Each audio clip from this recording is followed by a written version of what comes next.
The story begins with a tired young man who decided to return home early. He got on his bike and hurried home to get his homework done. Suddenly, a van emerged from around the corner and rushed towards the hero at full speed. The young man did not have time to leave the roadway and ended up under the wheels of this van. He flew off the bike instantly, and the entire road was covered in his blood. The van driver told Mr. Lin that the mission was completed and wanted to get his money for it. He couldn't understand why Mr. Lin spent $1 million to buy this guy's life. Suddenly, the hero's body began to glow, and it was as if some foreign energy entered his body.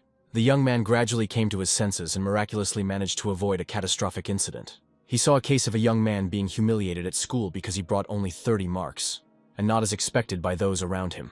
From the conversation between the offenders, it became clear that the main character's name was Lin Yun. Lin Yun was beaten because he didn't look the way he should in normal society. The main character remembered the faces of his offenders, who had offended him more than once. Young people constantly beat him up, asking him to look at himself and his face, considering him fat. Lin Yun felt hurt that because of his appearance, he wasn't even called by his name, but just by a nickname. Lin Yun's new soul had cultivated medical arts to the catastrophe-splitting stage in the past. Lin escaped the disaster, but as a result, a new consciousness came to this planet and entered his body. He tried to use the chi energy he had accumulated to heal the body. The attempt was unsuccessful, because the meridians of this offspring were destroyed. At such a young age, he has so many enemies, and he will definitely not live to be 20. The main character got to his feet and gradually came to his senses. Even though he has taken over this body, he still needs to absorb the chi and refine it. He promised the owner of the body that he would take revenge on everyone for his grievances. He activated the chi energy, but even after an hour it did not produce any results. The new Ling Yun didn't understand why there was no necessary chi energy in this area. He realized that now he would have to drag this useless body around in order to live on. At worst, he will have to cultivate everything all over again. Ling Yun was a figure that no one dared to mess with in the almighty cultivation world. He perceives the current circumstances as a trifle that cannot stop him. Lin walked some distance and looked at the reflection in the river to see his body for the first time. He decided to take the opportunity to take a bath to wash the blood and dirt off his body. Suddenly, he heard the sound of a car that parked near the beach. A beautiful girl got out of the car, clearly frightened by something. She carelessly stumbled on the shore and flew into the water. Lin Yun managed to grab her hand before the girl sank to the bottom. He pulled the victim out of the water and pressed her to his chest. Looking at the guy's appearance, the girl thought that he was harassing her and pushed him away. For a long time she tried to break free from his hands, but something seemed to pull Lina towards her. The young man calmed the girl down and explained to her that he did not wish her any harm. Luckily, she understood everything correctly, and suggested going ashore to discuss the incident. Lin Yun picked up the frightened woman in his arms and carried her to the dry shore where his things were. He himself decided to stay in the water so that the girl would not be frightened again by his presence and appearance. He made her put on his dry clothes because she might catch a cold from her damp clothes. The heroine was grateful to her savior. She became embarrassed and decided to ask his name. Lin Yun, without giving his name, said that he gives goodness without reward, without boasting about it. The victim began to leave the dangerous shore, and as she said goodbye, she shouted her name, Lin Meng Han, to the young man.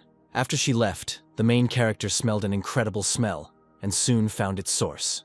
It was the spiritual herb of the 7 rays, which is nourished by the sun's rays as it grows. When the flower is ripe, it can be processed into 7 tablets of light, which will give a person spiritual power. With his current abilities, Ling Yun wouldn't be able to process the grass, and fortunately, it would only mature in 2 months. This bush of 7-ray grass was shining because it was filled with solar energy. The main character decided to exchange his insignificant chi energy for this spiritual energy of the sun.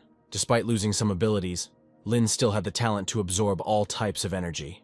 The stage of cultivating chi energy was the second stage after the stage of tempering the body. The Yang Jiao meridian was one of the 8 additional meridians, depressions. As soon as the energy exchange took place, the main character felt lightness and strength throughout his entire body.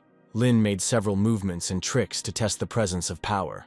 It needs to be cultivated to the first stage of chi before the flowers mature. Only after this cultivation will he be able to create pills and restore his meridian. The meridians appear in pairs and consist of yin and yang vessels, both originating at the ankles and running parallel along the body. The main character was sure that all those who humiliated and hurt him would pay for everything. He returned to the dorm, but it was too late to enter through the main entrance, as he would be put on the list. He decided not to take any risks and not to expose himself, but to simply climb over the fence. The first attempt was unsuccessful, and then Lin tried to jump over the fence using spiritual power. After some time, The hero found himself at the required dorm room, number 305. He turned the door handle, but it was locked, so Lin Yun began to knock loudly. There were some young men sitting inside the room, and they forbade the guy closest to the door from opening it. This young man's name was Chahan Lin, and he was an ordinary resident of this dormitory, this room. The head of the room, Wei Tangan, promised Chahan that he would beat him every day, just like Lin Yun, if he opened the door. Yuanlong and Jimeng found out that Chahan beats Lin Yun because he is not afraid of him, and does not look at him. Chahan wants to make Lin suffer for daring to court his goddess. When threatening shouts were heard from the room, Lin stopped knocking. This made Chahan Ling laugh because he thought that fatty Ling Yun was afraid of him.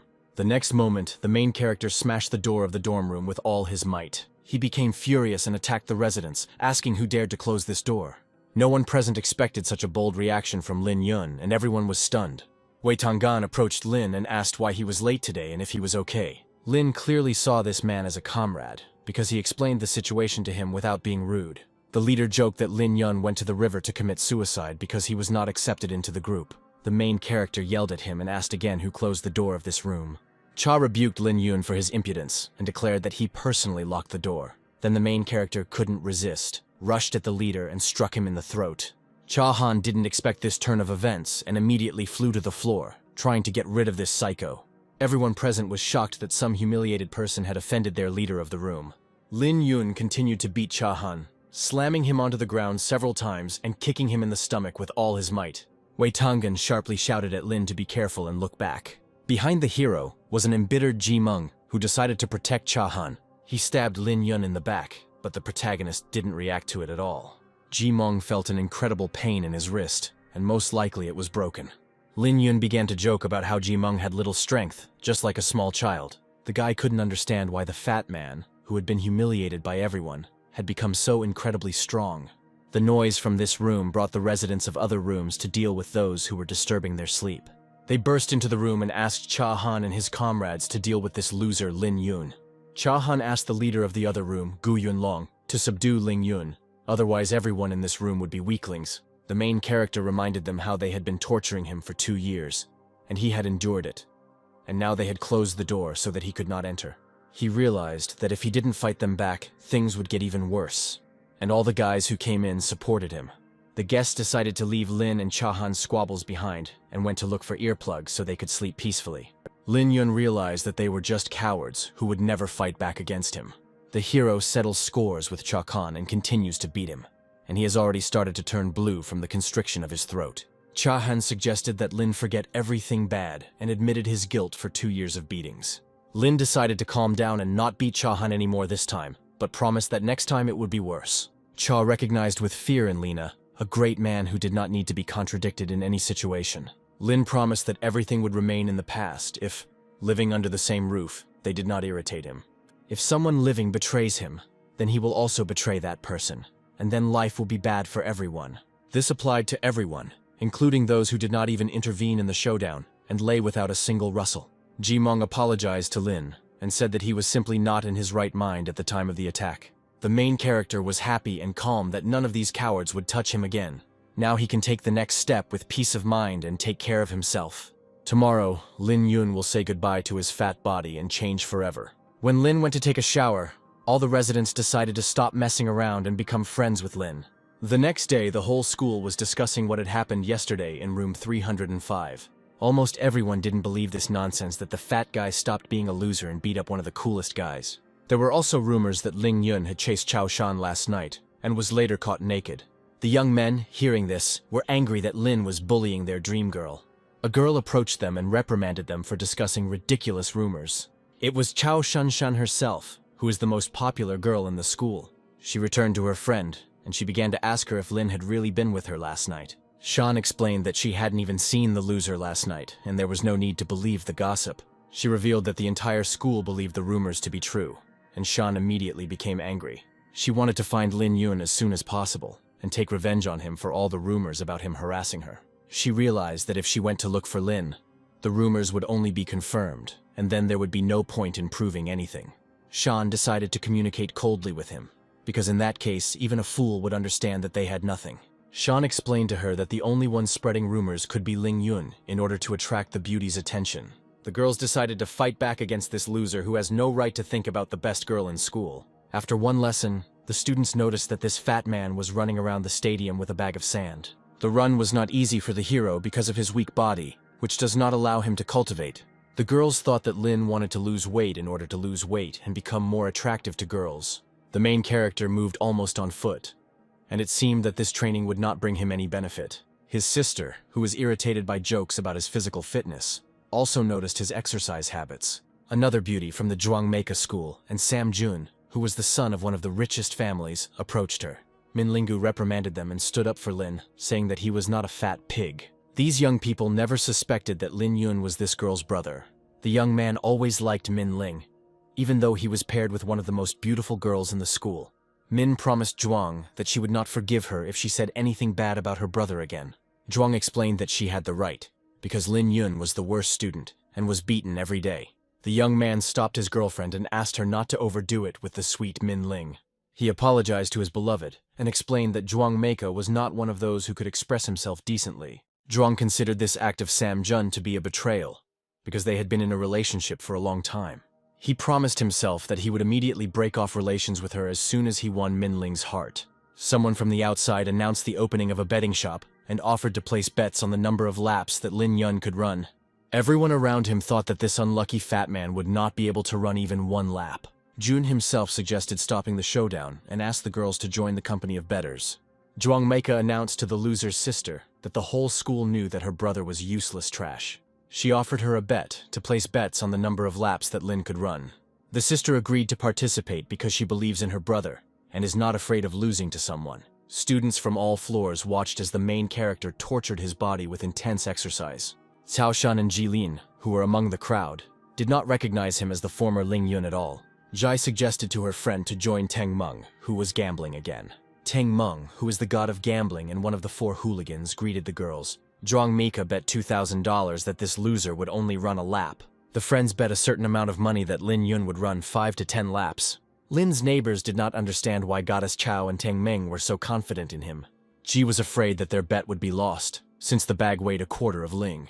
But Shan Cao had calculated everything. Zhuangmeika was worried that her boyfriend did not support her bet, and it was as if he had humiliated her by doing so.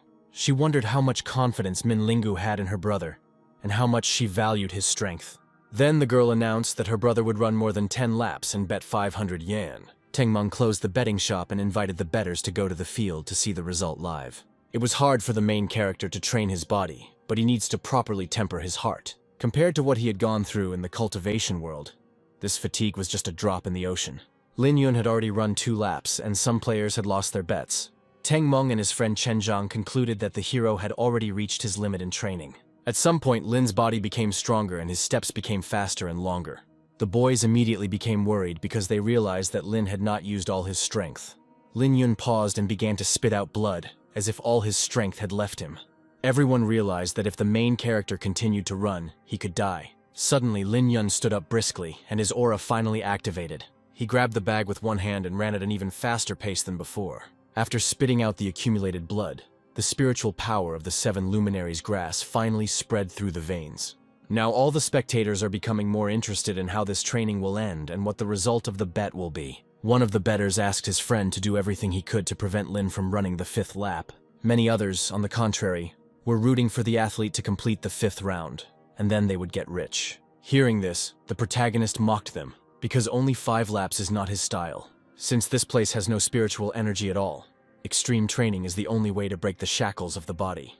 When this body reaches its limit, it will be able to stimulate the spiritual power of the 7 luminaries' grass and gain a new level of strength. Once Lin exhausted the energy of this herb in his body, he would continue to go to the river to absorb spiritual power. Day by day, he will get rid of this fat and then reach the peak of body hardening. The faster and more Lin Yun sped up, the more the spectators worried about their lost money. The hero's extreme training was also acknowledged by the main bettor, Ten Meng. The guy who was asked to intervene in the betting decided to listen to the advice and prevent Lin from escaping. He threw himself right under the hero's feet to push him off the track and prevent him from completing this 5th lap. Lin Yun gently pushed him away with his super strength and continued moving. Everyone was surprised that the moment Li Lei tried to push Lin, the hero sped up and dodged. He had reached the 5th lap, and Teng Meng and his friend were at a loss for words to explain it. The young man Lilei was still determined to stop him. He promised that Lin would come to a quick end for disgracing him in front of everyone. Ten Meng didn't like that guy meddling in the betting and not giving him any credit. He was angry and ready to stop this madness and beat the guts out of this guy. His friend asked Ten not to get involved with him since he was a serious person, but he didn't care. The gambling king intervened in the events and shouted at Lin to be careful. Hearing this warning, the protagonist concentrated his forces to fight off his pursuer. He dropped the sandbag and hit the guy in the stomach and several times in the head. Lilei lost consciousness from the blows he received and fell to the ground, while Ling Yun continued moving. Everyone present supported Lin's actions and stood on his side because that guy deserved it. Teng Meng was completely blue due to Lin's speed, and he wouldn't be surprised by anything, no matter what happened next. Soon, Lin Yun ran 11 laps and stopped, allowing his sister to be the only one to win the bet. Zhuang Meike was completely furious that one of the school's biggest losers was able to show results. The other girls immediately realized that Lin simply wanted to push his body beyond its limits, and that he succeeded. Even those who once bullied Lin were proud of him and wanted to be his #1 fans. Lin Yun was proud of the fact that he was able to improve his social standing with just one run. He lay down on the ground to rest, and his sister Min Lingu immediately came running to him. She noticed blood on her brother's t-shirt and immediately became worried about him. Lin Yun looked at his sister and realized that she had an innate spiritual body, which was a rare phenomenon in the cultivation world. The speed of improvement of such people is 100 times faster than that of others. The young man envied his sister in a good-natured way, because he had to train hard to achieve results, while Min was already born with a strong aura. Minling's mother picked up Lin at the entrance to the temple as a baby and brought him into the house. The girl always knew from childhood that she and her brother were not blood relatives. Although they were not related, their relationship was better than that of real brothers and sisters. But until one incident. One day, Lin's peers began to mock him for being a foundling who was picked up on the road. Since then, the brother became quiet and uncommunicative, and began to ignore and avoid his sister. Min Lingu was afraid that she had lost her brother forever, but now she was incredibly happy that their family connection had been restored. The main character decided to take a shower after training, and after, he promised his sister to take her to a hearty lunch. Soon their company went to the cafeteria on the second floor of a good local eatery. Mingling was worried that her brother had brought her to such an expensive place that she had never been to before, due to a lack of funds. The young man was ready to pay for any food his sister ordered, otherwise he would not have invited her here. Min stopped being shy and decided to order the best food so that her brother would eat well after training. Looking at the cost of the dishes, Lin Yun was stunned, because he only had a fraction of that amount in his pocket. He asked his sister about her financial situation, but he was extremely upset that he could not treat her at his own expense. Min Lingu couldn't tell Lin that she had bet all her money on his running result. She lied that she had lent all the money to her dorm mate, and thanked Lin for deciding to treat her. Lin decided that he and his sister would quietly sneak out of the cafe after they finished eating. At this time, the heroes were disturbed by the bettor Teng Meng, who was looking for Ming Ling. The girl began to worry about her bet and asked the young man not to disturb them while they were having dinner. Ten decided to join them for lunch and asked Min not to shy away from him. The main character noticed his sister's reaction and rudely began to drive away the uninvited guest. Teng Meng obeyed him and stood up, announcing that he had come here to give the money to Ming Ling.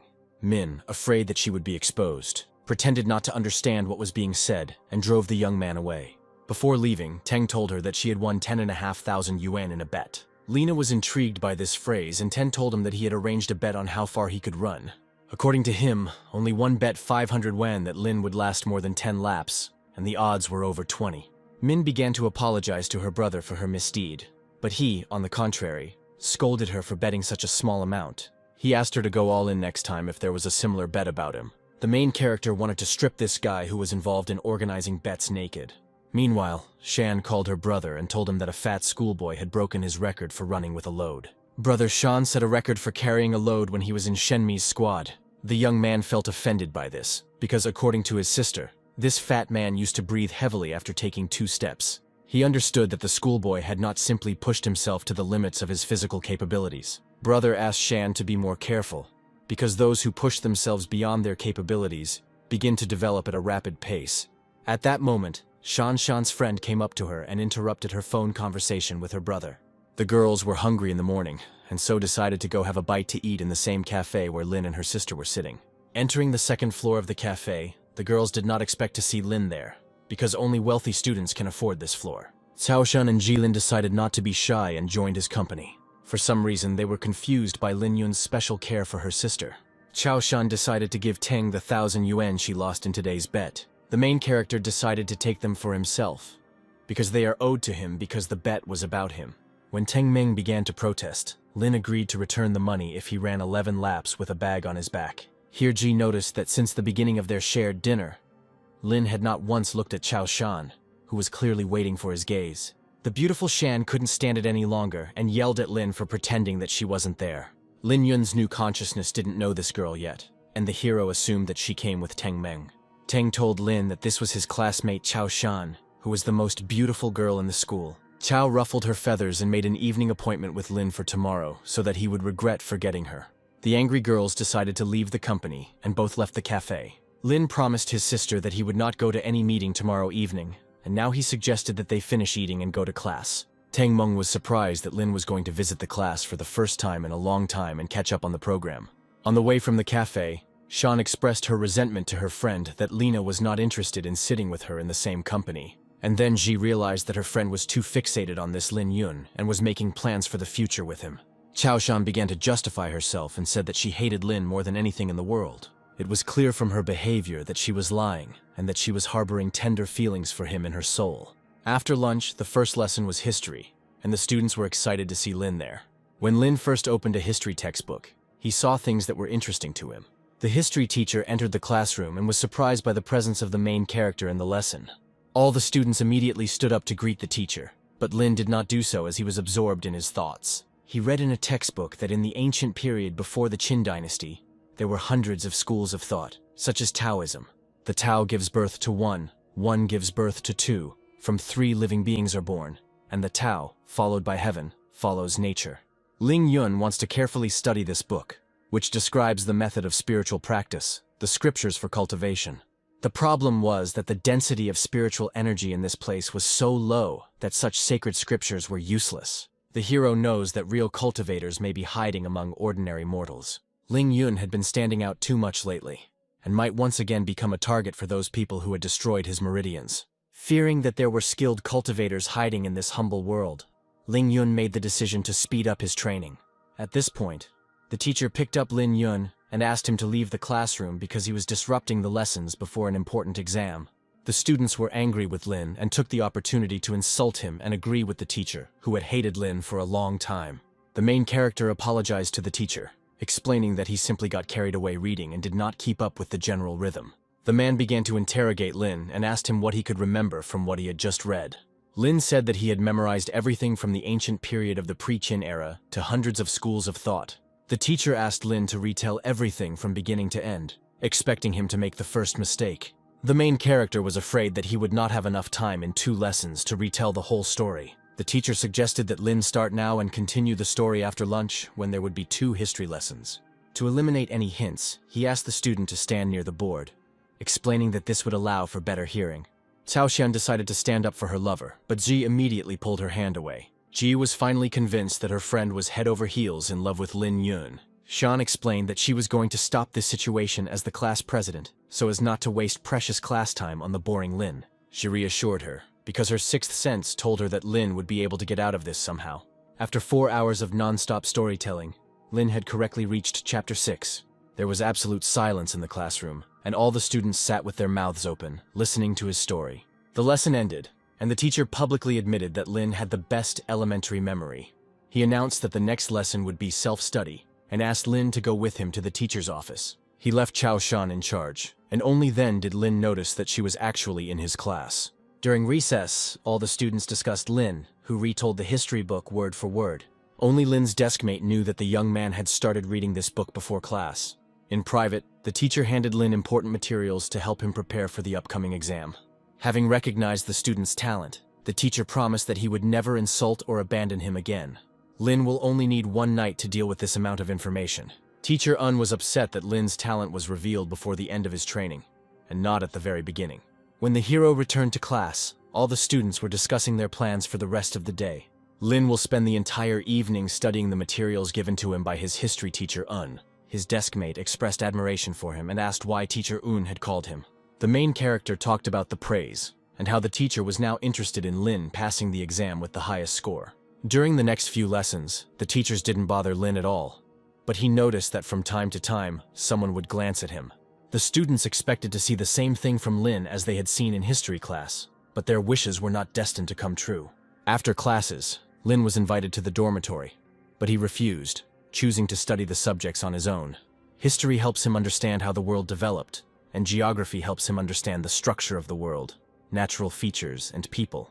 From these disciplines, the protagonist learned that yin warriors were used to cultivate the Tao of longevity. Now he is 100% sure that there must be cultivators in this world. When the time comes, Ling Yun will explore the described places himself and find something useful for himself. In the past, he could visit these places in an instant, but now his body has not reached the necessary hardening to somehow protect itself. Ji and Chao Shan also stayed in the classroom and discussed Lin, who hadn't missed a single lesson today. The girls didn't understand what had happened to him, and Zai decided to ask Lin himself. She approached the hero and offered to invite her to dinner that evening, but Lin found it strange. Zai explained that she could help him with his history homework at any time, and for that he should thank her with dinner.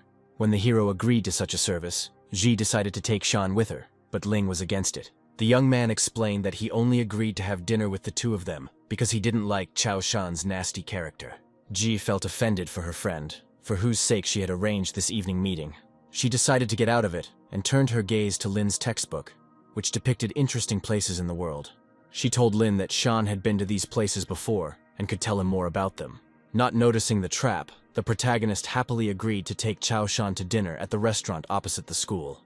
At this time, Shan was going crazy with jealousy, but her pride did not allow her to join Ji and Ling's conversation.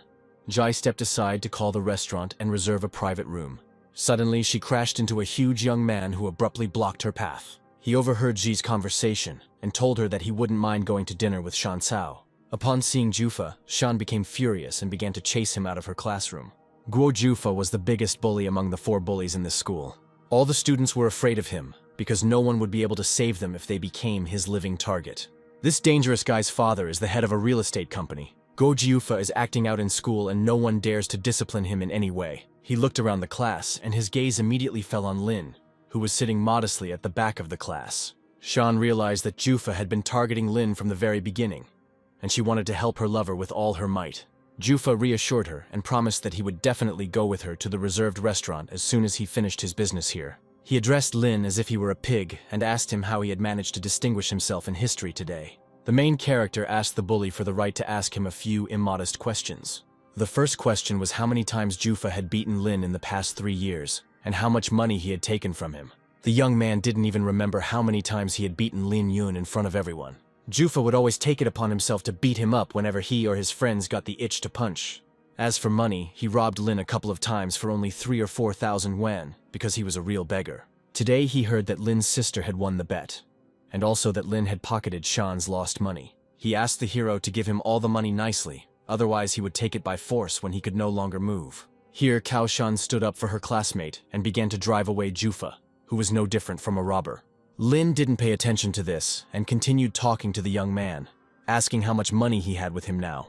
Jufa explained that there was no difference in the amount, since he would take Lin's money anyway. The protagonist laughed and said that he was afraid that Jufa would not have enough money to pay for his medical expenses. At that moment, Lin swung and dealt the bully a powerful blow to the face. From the unexpected blow, Jufa flew into the far wall of the classroom and began to bleed. After several blows, he finally got to his feet, and his companion watched what was happening. Jufa called out to him for help, but he, trembling, could only shout a few insults at Lin. Jufa was angry that his friend was not helping him, but was provoking Lin even more. When the young man dared to come up and help, he and Jufa were immediately thrown out into the corridor and beaten. After a couple more blows, Lin forbade Jufi from being called the campus bully. In his opinion, even Wei Tanggan from the dormitory was much better in behavior and moral qualities than Guo Jufa. The main character persistently asks his ill-wisher how much he has stolen from him over the past 3 years. Jufa announced the sum of 7,000, and Lin's friend suggested that he should receive this sum with interest. Lin decided not to be impudent, and asked Jufu to voluntarily return the 8,000 to him. Jufa, his whole body trembling, took out money from his pocket and handed 10,000 to Lin. Lin Yun threw the money on the floor and refused to take such a sum because he just wanted to get his savings back. On the other hand, he believes that the bully should pay him for his courage and efforts in raising him. Jiufa collected all his money again and handed it to Lin, with interest for his upbringing. The main character decided not to be so insignificant and agreed to take exactly half the amount. Guo Jufa promised himself that he would definitely ask someone to beat up this fat man as an act of revenge. Before he had time to think about it carefully, another punch from Lin immediately landed in his face. Ling Yun reproached Jufu for standing up without his permission. It was important to the main character that the bully not tell anyone where the bruises on his face came from. He remembered the moment when Jufa's bully forced him to tell everyone that the bruises on his face were due to clumsiness. After each beating, Lin was forced to tell everyone that he fell because he fell down the stairs. Now, based on Jufa's words, he told his classmates that he had crashed into a wall and received bruises. Classmates confirmed these words and said that if there were any problems they could testify to them.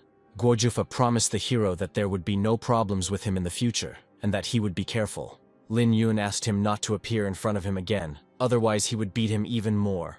Jufa gathered the rest of his hooligans and they angrily disappeared from Lin's sight. Classmates were glad that someone had finally managed to put these monsters in their place. Chaoshan analyzed Lin's movements and strikes and realized that they were not random. In her opinion, every movement of his implied some mysterious trajectory. The girl wanted to know what secrets the former loser and fat man Lin Yun was hiding. The main character wanted to use the money he received from Jufa to buy acupuncture needles and sports equipment. It would also be nice for him to buy a new phone for his sister, as well as a gift for his mother. Having counted all his money, he realized that it would clearly not be enough for shopping. Lin Yun wanted to find more rich weirdos like him who were looking for trouble. And then Teng Meng entered the office and reproached Lin for beating the son of the head of the largest real estate company. Despite his apparent arrogance, Teng Meng was an honest and reliable person in Lin's eyes. The protagonist hugged Ten and said that they could have beaten up such a tough guy together if he had come earlier. Ten agreed with him and did not argue, because he himself had long had problems with that bully. Suddenly, Lin's excited friend burst into the classroom and was immediately put in his place by Teng Meng. Now the main character understands that these two will always be on his side. As if in collusion with the previous ones, Sister Lina entered the classroom, alarmed by his fight with Jufa. Lin calmed Min Lin down and suggested that they go to a cafe where he could treat her to dinner. He also invited those two guys who had now become his loyal friends, and Shan and her friend, to dinner. Entering the expensive cafe, Lin thought that it was too pretentious for ordinary high school students to come here. That restaurant was one of the expensive ones in town, but Lin didn't know that, and thought they had come to an ordinary local cafe. Teng Meng was kindly envious of Lin, who was the only guy who was accompanied by two beauties of the school. Chi Lin was not at all modest and ordered all the dishes she saw. Fearing that there would not be enough funds, Lin reprimanded her and asked that other companions order first. Everyone wanted to eat their fill, because no one expected that the biggest loser would become the biggest celebrity in the school. Teng Meng was amazed that Ling Yun was able to disgrace Guo Jufu despite his status. He warned Lin that Jufa would not let go of this disgrace and would definitely take revenge on him. Teng suggested that Jufa would hire athletic guys for his own purposes, and Min Ling asked him to help Lin. Teng Meng promised her that as long as he was around, Jufa would not dare to take a step close to Lin. The protagonist realized that he needed to gain enough power to live in comfort. He was glad that he had a suitable candidate for this role in the form of Teng Meng. As expected, Jilin still overate and went to the restroom to powder her nose. This gave Lin a great opportunity to pry information out of Shan, and he asked about the Great Wall of China. Yuanlong said that he had been there as a child, but he did not understand why Lin was interested in the place. The main character said that he was simply interested in how people in ancient times built such a structure. He guessed that his smart classmate Chao Shan knew the answer to this question for sure. Before the girl could open her mouth, everyone heard the scream of Min Ling and Ji Ling, who were being pestered by some unpleasant guys. Chao Shan heard her friend's voice and immediately rushed to her aid. The hooligans were delighted to see her, because they wanted to spend an exciting night with these girls. Ten Ming came to the girls' aid and asked the offenders to apologize to the school children. The hooligans thought they were innocent, but Ten's insolence clearly infuriated them. They asked Teng Meng to kneel down and bow to the elders, and then they would consider sparing him. The hero didn't like their tone and immediately kicked one of them in the stomach. The surviving hooligan wanted to rush to help his comrade, but Lin Yun suddenly appeared behind him. Without thinking, the main character kicked the offender in the back and knocked him to the floor. This was done with each of the offenders, and soon the problematic situation was resolved. Lin Yun rebuked these young people for bringing shame on the name of their university. Having heard the speech about the university, another group of students approached the main character. This time, Chao Shan wanted to take part in the showdown with the hooligans who were taking on too much. Lin Yun abruptly stopped her and told her to go to the other girls to keep them safe. He also asked his friends to stay behind him so as not to suffer at the hands of these hooligans. The boys believed that Lin couldn't handle 7 students on his own, no matter how well he fought. One of the students grabbed the bottle and promised Lin that no one in his company would leave unharmed. As he made a powerful lunge forward, the protagonist carefully stepped aside, and the blow missed. The bully dealt 10 more blows to Lin, but the hero skillfully dodged them. In the final blow, Lin Yun carefully maneuvered and ended up behind the student, gaining the upper hand over the situation. Soon Lin hit him several times, twisted his arm and pressed his head to the floor. When the student asked for mercy, the protagonist grabbed the bottle and began to threaten the others. All the remaining hooligans fell to their knees and began to apologize to Lin Yun. The main character did not accept the apology and forced the young men to ask for forgiveness from the girls. The head of the student group intervened in the situation and wanted to sort things out peacefully. Lin suggested that they pay compensation, but the leader believed that his guys had suffered more. The protagonist believed that they had to pay because they had scared the girls and ruined their evening. He agreed that the students would simply pay the bill for their table and compensate the beauties for the damage. He put the neck of the bottle to the headman and promised that if he did not pay, the fight would continue. Fearing reprisals, the headman agreed to Lin's terms and promised to pay the required amount. At that moment, even Jilin saw a hero in Lin and fell in love with him for a moment. When the elder handed over the money, the hero taught him not to mess with people you can't joke with. If the heroes were in the cultivation realm, there would already be several corpses lying here. After the restaurant, Ji told Lin that this dinner didn't count since he didn't spend a penny. She was ready to forget about the promised dinner if Lin promised her one thing. Cheesy reminded the hero that he is currently training hard to lose weight and get back into shape. After collecting her thoughts, she proposed to Lin Yun to become her boyfriend after losing weight. This act shocked everyone, but not Chao Shan, because the girl clearly did not like it. The protagonist tried to avoid answering, but Ji insisted that he had to promise her this right now. Shan intervened in the conversation, asking her friend to keep her company so that she could immediately return to school for independent study. Finally, the enamored Ji promised Lin that next time she would not let him go so easily without an answer. After her friends left, Min Ling asked her brother why he didn't return to school with everyone else, and the hero replied that he had important things to do.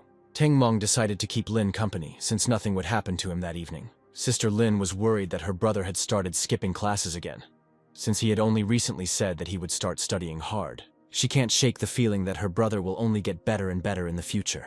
That evening, during independent study, Min was worried that her brother had not yet returned to school. Suddenly, one of the students ran into the classroom and said that her brother and Teng Meng had come to see Min. Min threw herself into the arms of her brother, who entered the classroom with new things. Lin handed his sister a bag of new things, which included a new phone, headphones, and a camera. The other students didn't understand where Lin got the money to buy the most fashionable things, because their family was poor. Everyone immediately realized that Lin Yun had indeed taken a large sum of money from Jun. Zhuang Meika, who wanted exactly the same things for herself, intervened in the conversation between Lin and her sister. She reproached Lin for being from a family too poor to buy all this for himself, and then Teng Meng wanted to teach her a lesson. He wanted to hit the girl, but the main character quickly stopped him. Lin Yun was angry at her, because he immediately realized that this was the girl who was getting in his sister's way. A modest guy stood up for the girl and introduced himself as Zi Jun. Minling asked her brother not to waste his energy on such stupid people. Then the main character warned everyone present that none of them should try to bully his sister. According to him, if someone offends Minling, then he will make that person pay for everything. Lin's classmates concluded that the fat man was no longer a weakling and had enough strength to fight. Teng Meng wanted to beat Jun up personally, but the protagonist told him that he was unable to do so. Teng Meng didn't agree with his words, so Ling Yun gave him some compelling arguments. When Lin pointed his finger at Jun a few minutes ago, Jun not only tried to dodge, but was also ready to attack. According to Lin, Jun is definitely a skilled warrior and his strength is not small. Lin Yun asked Teng Meng to go home as he wanted to do some training. Before this, the main character had never met a worthy opponent, so he was not particularly motivated to train hard. Now Lin Yun became much more interested and went to the beach to see the energy flower. The 50 stars secret technique at the initial level allows one to absorb the essence of heaven and earth to strengthen one's body. If you practice it to the extreme, you can feel yourself on par with heaven and earth. Eventually, Ling Yun will be able to use all the power of the sun, moon, and stars to his advantage. The protagonist forgot that the meridians in this body have not yet been fully restored, but he believed that such a small problem could not cause him any difficulty. In his hands are not only powerful techniques, the energy of stars and planets, but also all the time of this world. Lin Yun assumed a meditative posture and gradually absorbed the energy of the sunflower. The absorption speed has become significantly faster, and the body can accommodate twice as much spiritual power as before. Lin finally managed to reach the first level of body tempering through hard training. Although he hadn't broken through to the second level as he had hoped, he was still quite content with his current strength. The action then moves to the capital of China, Beijing, where the person who ordered the fat man's murder is having fun. The young man was in the company of two charming girls who were relaxing with him in a local bar. Suddenly, a friend called him and told him some extremely unpleasant news about the fat man. He sent him a video of Lin Yun training hard with a sandbag in the school stadium. This news made the guy lose his temper, and he threw the girls away from him with all his might. He called the killer, whose name was Chung Seng, who had previously reported the fat man's death to him. Chung couldn't believe that the guy was still alive and well. He personally saw how the fat man got under the wheels of a truck and showed no signs of life. The customer paid 20 million for the fat man's death, and now believes that he was simply deceived. Chen suggested that the deceased was saved by Sai Bian, who was a famous Chinese medicine doctor. The customer believed that it was definitely not Sai, but the fat man was saved by someone who was definitely not an ordinary person. Chung Seng guessed that the ridiculous fat man was saved by those same strong people. The Lin and Chen families are at the absolute top of the pyramid in this country. Therefore, they know much more than ordinary people. For example, that there are cultivators in this world. Some of them belong to ancient Chinese families who study martial arts and hide in the city, and some belong to sects in the mountains. Chen thought it was the end for them since they had gotten involved with these big bad guys. The customer thought that he was not interested in the fat pig and decided to figure it out himself. After the telephone conversation, he was beside himself because he had previously thought that the fat man was no longer there. He remembered his father telling him that as the eldest grandson of the Lin family, he would not necessarily be the head of the family. Lin Hao was upset that his three nephews, including this young man, were fighting among themselves for power. The family's grandson offered his uncle an adventure, and he agreed, because this guy is the only one who doesn't forget about him from time to time. They spied and saw how the head of the family beat his son because he was secretly raising an illegitimate child. The beaten young man admitted that he had not raised him, but had simply abandoned him in the wilderness as soon as he was born. His grandfather told him to go find Lin Yun and bring him back, as his grandson should not grow up somewhere on the streets. This story was related to the person who ordered the murder, because he was a relative of Lin Yun. The customer called his assistants and ordered them to send an assassin to the middle school to kill a man named Lin Yun. He also asked to deliver his body, because this time he wants to personally verify his death. The main character was proud that he possessed the technique of flying needles.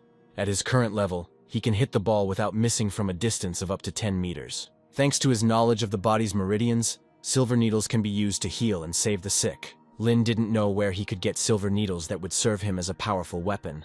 After a few days, the protagonist developed a general understanding of this world. The common sense of mortals in this world has acceptable limits, so Lin can no longer train during the day in front of everyone. After each training session, the girls would discuss him, emphasizing Lin's development into a real man. The boys were angry at Lin for still daring to come to training and achieve results. They were not happy that girls stopped paying attention to them. One of them decided to deal with Lin and give him a good slap in the face for it. Just as he swung, Ling Yun only tensed one arm and blocked the attack. He hit the attacker with all his might, and he felt incredible pain on his face. Lin Yun promised him that from that day on, he could personally provide any student with a slap in the face. He grabbed the guy by the face, and the guy, trembling, asked him what he was going to do. The protagonist asked him not to come too close to him in the future, and gave him a few blows. He knocked him to the ground, and the attacker promised that he would definitely take revenge on him.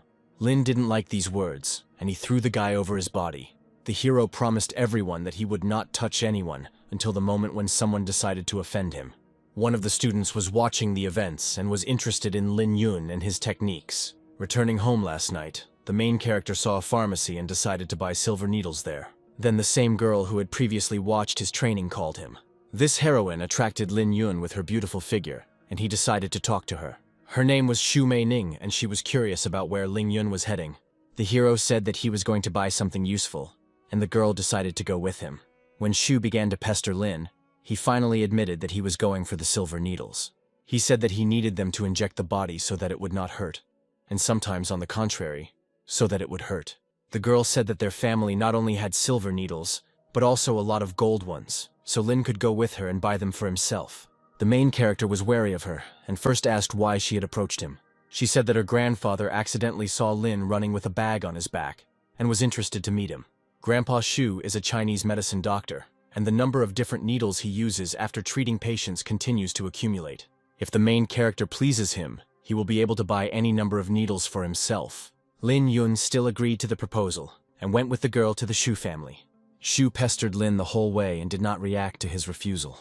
She explained her actions by saying that she was afraid that Lin would run away from her and not make it to her house. At the last moment, she climbed onto his lap and pretended to simply look at the scenery through the window. Soon their car arrived at the cottage area near the Shu family's house. Zhu Mengning turned out to be not so simple, because she forced Ling Yun to pay for the taxi. On the territory of the cottage, Lin felt incredible spiritual energy and the smell of precious medicinal herbs. Now, he himself became interested in meeting the grandfather of this beautiful girl. Grandfather Shu met his granddaughter, who arrived with a long-awaited guest. He sent her to make tea, and he decided to talk to Lin Yun and get to know him better. First, he asked if the spoiled Shu Mengning had caused him any inconvenience. The main character told about all her actions, and this confused the old man. Lin Yun scanned Uncle Shu's body and found that there was something wrong with his lungs. In addition, the hero heard a strange cough from the old man and decided to inquire about his health. The old man admitted that he had an old problem with his lungs, but it did not interfere with his life. In fact, he really wanted to see Lin Yun in person after seeing the video of him training hard. Then, on the video, he saw Lin Yun spit out blood from his mouth and fly through the second half of the circle with ease. The uncle wanted to feel the protagonist's pulse because he was interested in his physical condition. He was at a loss after realizing that Lin's vitality was much greater than that of an ordinary person, and that the pulse in the yang energy meridians was too weak. Lin Yun found this shocking, because the old man had learned so much information just by touching him once. Then the old man began to ask the hero about his daily routine, food, and possible meeting with some special people. After Lin's stupid answers, Uncle Shu guessed that it was because of the blood he spat out. But it couldn't possibly have such a quick effect.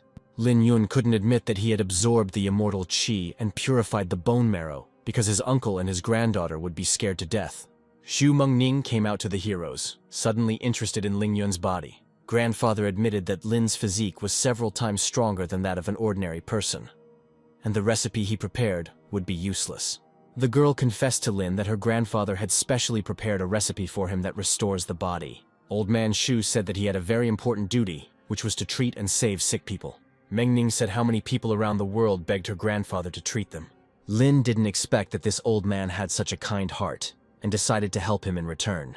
He admitted that he came today to ask the old man for something. Grandpa Shu said that he had nothing but things related to Chinese medicine. The granddaughter couldn't stand it, and told her grandfather that the guest needed silver needles. Lin Yun described in detail what kind of needles he was interested in, and asked to lend him about 9 of them. The old man became alarmed because he realized that Ling Yun was speaking the canon of the mysterious essence of the 9 types of needles, which is a work of Chinese medicine. Meng Ning was dumbfounded and asked the guest to watch his words carefully, because perhaps he didn't understand what he was talking about. Grandpa couldn't believe that he met a person who owned this canon, which is the most advanced needle technique. There are 9 unbridled organs in the human body, which are the 9 main spiritual centers in the body. Canon is a method of inserting needles into these 9 points, with the help of which a person returns to life even after the most serious injuries. This method was lost long ago, and no one has ever seen it in real life. Previously, the protagonist thought that the canon of 9 types of needles was the most common needle technique. Both the grandfather and his granddaughter knew that the canon could only be used with the help of innate true qi energy. They didn't understand how an 18-year-old disciple could have such a level of cultivation. Mengning pounced on the guest and accused him of lying. She called him a fraud who decided to play a joke on the body of her beloved grandfather. Grandfather Shu stood up for the long-awaited guest and asked his granddaughter to let him go. The girl decided to give Lin Yun a chance if he could tell her what was wrong with her grandfather in one go. With just one glance, Lin Yun told him that Grandpa had problems with his lungs, but the root of the problem was in his heart. From the tone of Shu's tongue, the hero knew that the problem was the result of an overly strong heart fire. When the heart fire is too strong, it begins to harm the energy meridians in the lungs, leading to their deficiency and constant coughing. Lin believed that the reason his grandfather's heart fire was so strong was because the old man was taking too many tonics. Uncle Shu finally believed Lin Yun and asked him to prepare to insert needles into his body. When the granddaughter wanted to know the truth about her grandfather's use of so many strengthening herbs, Lin asked Shu to tell everything himself. The grandfather allowed the guest to tell his granddaughter that the reason for consuming so many herbs was that there was a living creature living in his body. Meng Ning was at a loss as to how this could be possible. Grandpa Shu confessed that the living creature inside him was a poisonous parasite. 40 years ago, when he went to the Miao territory in search of the supreme path of healing, he saved a girl from that tribe. It turned out that she was the holy maiden of the area, and a great master in the art of healing and perfecting parasites. The time spent talking with her was one of the happiest moments in Shu's life. However, when his medical skills stopped improving, he decided to leave the area. Little did he know that the girl Miao had already fallen in love with him and wanted him to stay with her forever. At that time, Grandpa Shu was already married to Grandma Mengning, and they had a son. Grandpa Shu never expected that Miao would have a hand in his food.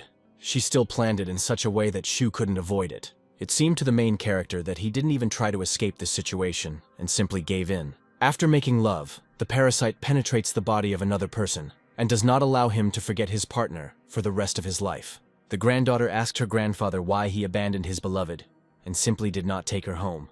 If someone forgets Miao, the parasite will begin to eat away at their heart, and the pain will be so intense that death will seem like the only way out.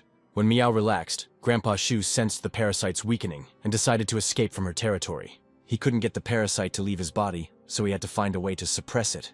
So he has to take these herbs to strengthen the heart and spleen, to increase the power of fire in the body and suppress the pain from the parasite. Mengning pointed out that since this girl's love was strong, she should have started looking for Shu. Grandfather confessed that Miao had been looking for him all her life, but only his wife met her before him. Grandfather doesn't know what they talked about then, but after that meeting, Miao returned to the territory, and he never saw her again. Grandma told Zhu that he himself had provoked this affair, and this love parasite and suffering was the price he had to pay. After Grandpa told the whole story, he asked Lin to start inserting the needles. He brought the box, opened it, and an incredible energy wafted throughout the entire area. Mengning asked the guest to take special care of her grandfather. As she left, she promised that if her grandfather were to suffer in any way, Lin would be hunted by a lot of people. Sue was worried that the procedure would take place outside, but the hero found it more convenient this way. He asked the old man to undress and began to insert needles. In the process, the main character realized that he could not use spiritual energy. When inserting the needles, he used the energy movement technique, as well as other higher techniques and chi movements. After inserting one needle, he noticed that nothing had changed with the old man's body. If Lin stopped at this, the girl would definitely explode with anger and get mad at him. The protagonist suggested that he needed to run a couple of kilometers to expel the spiritual energy. Looking around, he realized that he could simply absorb the spiritual energy of the jade that the needle box was made of. It turned out that Ling Yun had a special talent where he could absorb the spiritual energy of all things. He touched the jade box and stimulated his energy with the jade. He didn't expect that this trick would actually work and fill the needle with energy. After acupuncture, the parasite will cease to act for about 2 months. But during this time, the old man can regulate the lung meridians. Regulating the meridians in the lungs will help temporarily get rid of a severe cough. A moment later, 8 of the 9 needles were stuck into the old man's body. After Lin Yun stuck in the outermost needle, the old man's body was filled with incredible energy. Grandfather Shu shook and spat out a stream of blood from his lungs in wild horror. The granddaughter ran out to her grandfather, worried that he had vomited blood. The old man felt the canon of the mysterious essence of the 9 types of needles for the first time, thanks to which he felt a completely new body. He decided to thank his savior and allowed him to take these golden needles for himself. The old man had no doubts, because before him was the only one who could use them correctly. Ling Yun happily accepted the gift, but Meng Ning rebuked him for his lack of politeness. Then the hero pounced on her and said that he never heard a thank you for healing her grandfather. The grandfather scolded his granddaughter for arguing with the one who saved her dear grandfather. The main character decided to be cheeky and told the master that he had one more request for him. He said that he would like to ask him for a set of ordinary silver needles, so that he would not have to search all over China later. The old man laughed and decided to hand over all 10 sets of needles to the pleasant guest. When he laid the needles on the table, Meng Ning became worried that Grandpa was going to give Lin the needles he used himself. Grandfather believed that these needles would only achieve maximum effectiveness in Lin's hands. With their help, Ling Yun will cure a large number of sick people. The granddaughter was interested in when Lin would be able to completely remove the parasite from her grandfather's body. The protagonist confessed that after 2 months, when Shu's body has recovered sufficiently, he will help rid him of the parasite. When the acupuncture process was taking place, the girl Miao also vomited blood. She realized that someone was able to suppress her parasite, which was devouring the heart of her lover. She knew that Shu wouldn't be able to avoid this just because he found some expert. Meanwhile, her daughter was in the company of other children on the street. The girl told the children of the tribe about the other world that she was able to see. Suddenly, she heard her mother calling her and immediately ran to help her. When she entered inside, she saw her mother sitting in a meditation pose with blood spilled around her. She admitted that her love parasite was suppressed, which caused a strong backlash. The daughter believed that after several decades, her mother could bring the parasite back and end the suffering. Miao promised that she would never bring the parasite back, because Shu is the only one she likes in this life. She admitted that the man who had suppressed her parasite was a skilled craftsman, and she could not deal with him from such a distance. She told her daughter to go and look for him tomorrow, because he was already marked with the aura of a heart-eating parasite. The daughter, Xiao Miao, felt that she couldn't handle this man who could even control the devouring parasite. Miao believed that with her voodoo technique, Xiao would easily suppress this low cultivation person. She ordered to force the master to release the parasite when he was in a painful state, and began to look for a way to escape. Finally, the mother asked her daughter not to give in to temptations when she found herself outside the settlement. Xiao Miao promised that she would never like strange men. The car carrying the protagonist and Shu Mengning arrived at the luxurious house. The guards looked at them and became alarmed, because they did not understand what kind of big shot had come to see them. Mengning informed her comrade that they had arrived at the restaurant, and she had to personally thank Lin for saving her grandfather. At dinner, the girl asked Lin why he didn't ask his grandfather for anything after the extraction. The girl believed that Lin's greedy nature should have begged the old man for more needles. Then she guessed that Lin Yun still had no idea what her grandfather's status was. According to the protagonist, Mengning's grandfather was a skilled Chinese medicine doctor, and nothing more. Lin also called Shu a heartbreaker who abandoned his lover, and Mengning was then furious. She wanted to hit the hero in the face, but Lin Yun managed to grab her hand. He made a sudden movement, and the girl stumbled and ended up on his lap. Lin suggested that she first fulfill the promise she had made to him earlier. Half an hour ago, Mengning promised that she would throw Lin into the river to the fish if he didn't cure her grandfather. If the hero cures Shu, Mengning will allow him to kiss her at any time. The girl always kept her promises, and this time she does not go back on her words. Lin Yun took advantage of the moment and hugged Meng to his chest, giving her a kiss. At the light touch of his lips, Mengning pushed Lin Yun away from her because she remembered an important detail. She said that their agreement was to completely cure Grandpa, and so Lin needed to first completely remove the parasite from his body. The main character decided to take his time and wait a couple of months before the first kiss. In fact, the protagonist knew that Master Shu had an unusual status and also had a lot of wealth. Not every person can afford to live in such a large mansion on such expensive land. In addition to this, the old man's speech conveys the grandeur of a high-ranking person, with a huge status behind him. If Lin Yun had taken a lot of money from him, their relationship would have ended there. And in this situation, the old man will remember Lin as the man who saved his life almost for free. He will always look for a way to thank him and will come to his aid at any time. Mengning asked Lin to teach her the canon of the mysterious essence of the 9 types of needles. Lin didn't know that she wouldn't be able to use this technique without spiritual energy. He told her that this technique could not be passed on to other people. But Meng did not insist on receiving it secretly. The main character still agreed to train her, but first he wanted to test her. When Mengning agreed to the inspection, Lin said that the inspection would take 2 years. He explained that the canon of 9 types of needles was a legendary technique that he had been mastering for about 9 years. In fact, he was just talking nonsense to the girl with a serious look so that she would leave him alone. After thinking for a while, Mengning still agreed to the 2-year test, because she wanted to master the canon that could save anyone. The girl put Lin in the car, and they went to the best shopping center in the city. Lin Yun didn't know what a shopping mall was, but from his body's memories, it was a place where all sorts of things were sold. He had warned Meng in advance that he had no money for shopping, but she reassured him. Mengning took her grandfather's card, which had no limit and could buy whatever she wanted. It was typical of Lin that the girl was not shy about taking advantage of her family's advantages. Suddenly, their car got stuck in a serious traffic jam that lasted for several hours. After looking around the area, the main character noticed that a serious accident had occurred ahead. He suggested that they sit in the car until the incident was over, but Mengning wanted to help someone. They went to the scene of the accident, where a lot of people had gathered, and everyone was scared. The driver ran a red light, hit 3 pedestrians, and crashed into a white car before stopping. The 2 schoolgirls were not seriously injured, but one old man was thrown into the air and is probably dead. Meng pushed Lin Yun to hurry up and save people as best he could. The main character had an uneasy feeling that a crowd of people was watching him. Looking closely at the crowd, he saw a strange man who seemed very dangerous to him. Soon this feeling disappeared, and Lin Yun guessed that it was just his imagination. When Mengning wanted to help the old man, she was asked not to do so because he needed the help of specialists. The girl was only good at recognizing medicinal herbs, feeling the pulse and simple palpation. A surgeon arrived at the scene and asked to make room for him to provide first aid. He examined the victim and found that he had serious injuries to his body. The doctor broke out in a sweat when he discovered that the patient's heartbeat and breathing were weak and his pupils were dilated. The police told him that the nearby streets were blocked and an ambulance would not be able to get through. The man said that this old man needed to be operated on immediately. Otherwise, his life could be in danger at any moment.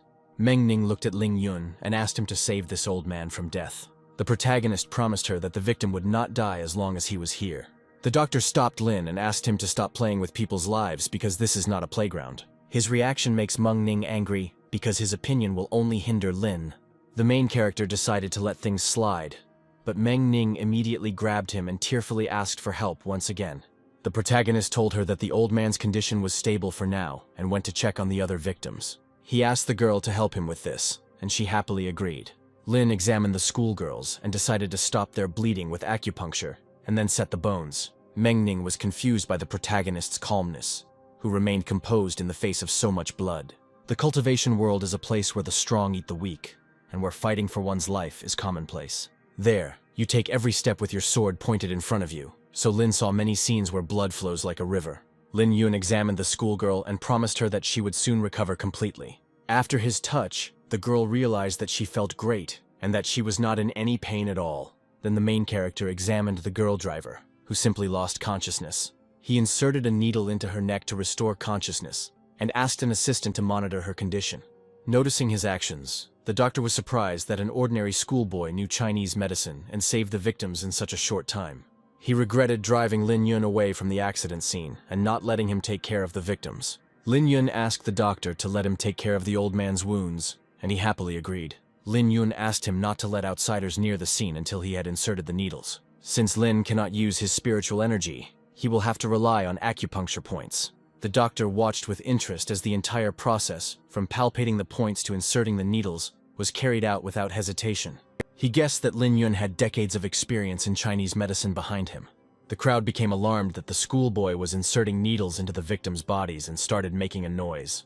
They assumed that with such actions the teenager would clearly drive the old man into the grave. The protagonist realized that the old man had brain damage, and inserting a needle would help him avoid paralysis and even death. The surgeon heard that even the best Chinese medicine doctors do not dare to use needles on the crown of the head.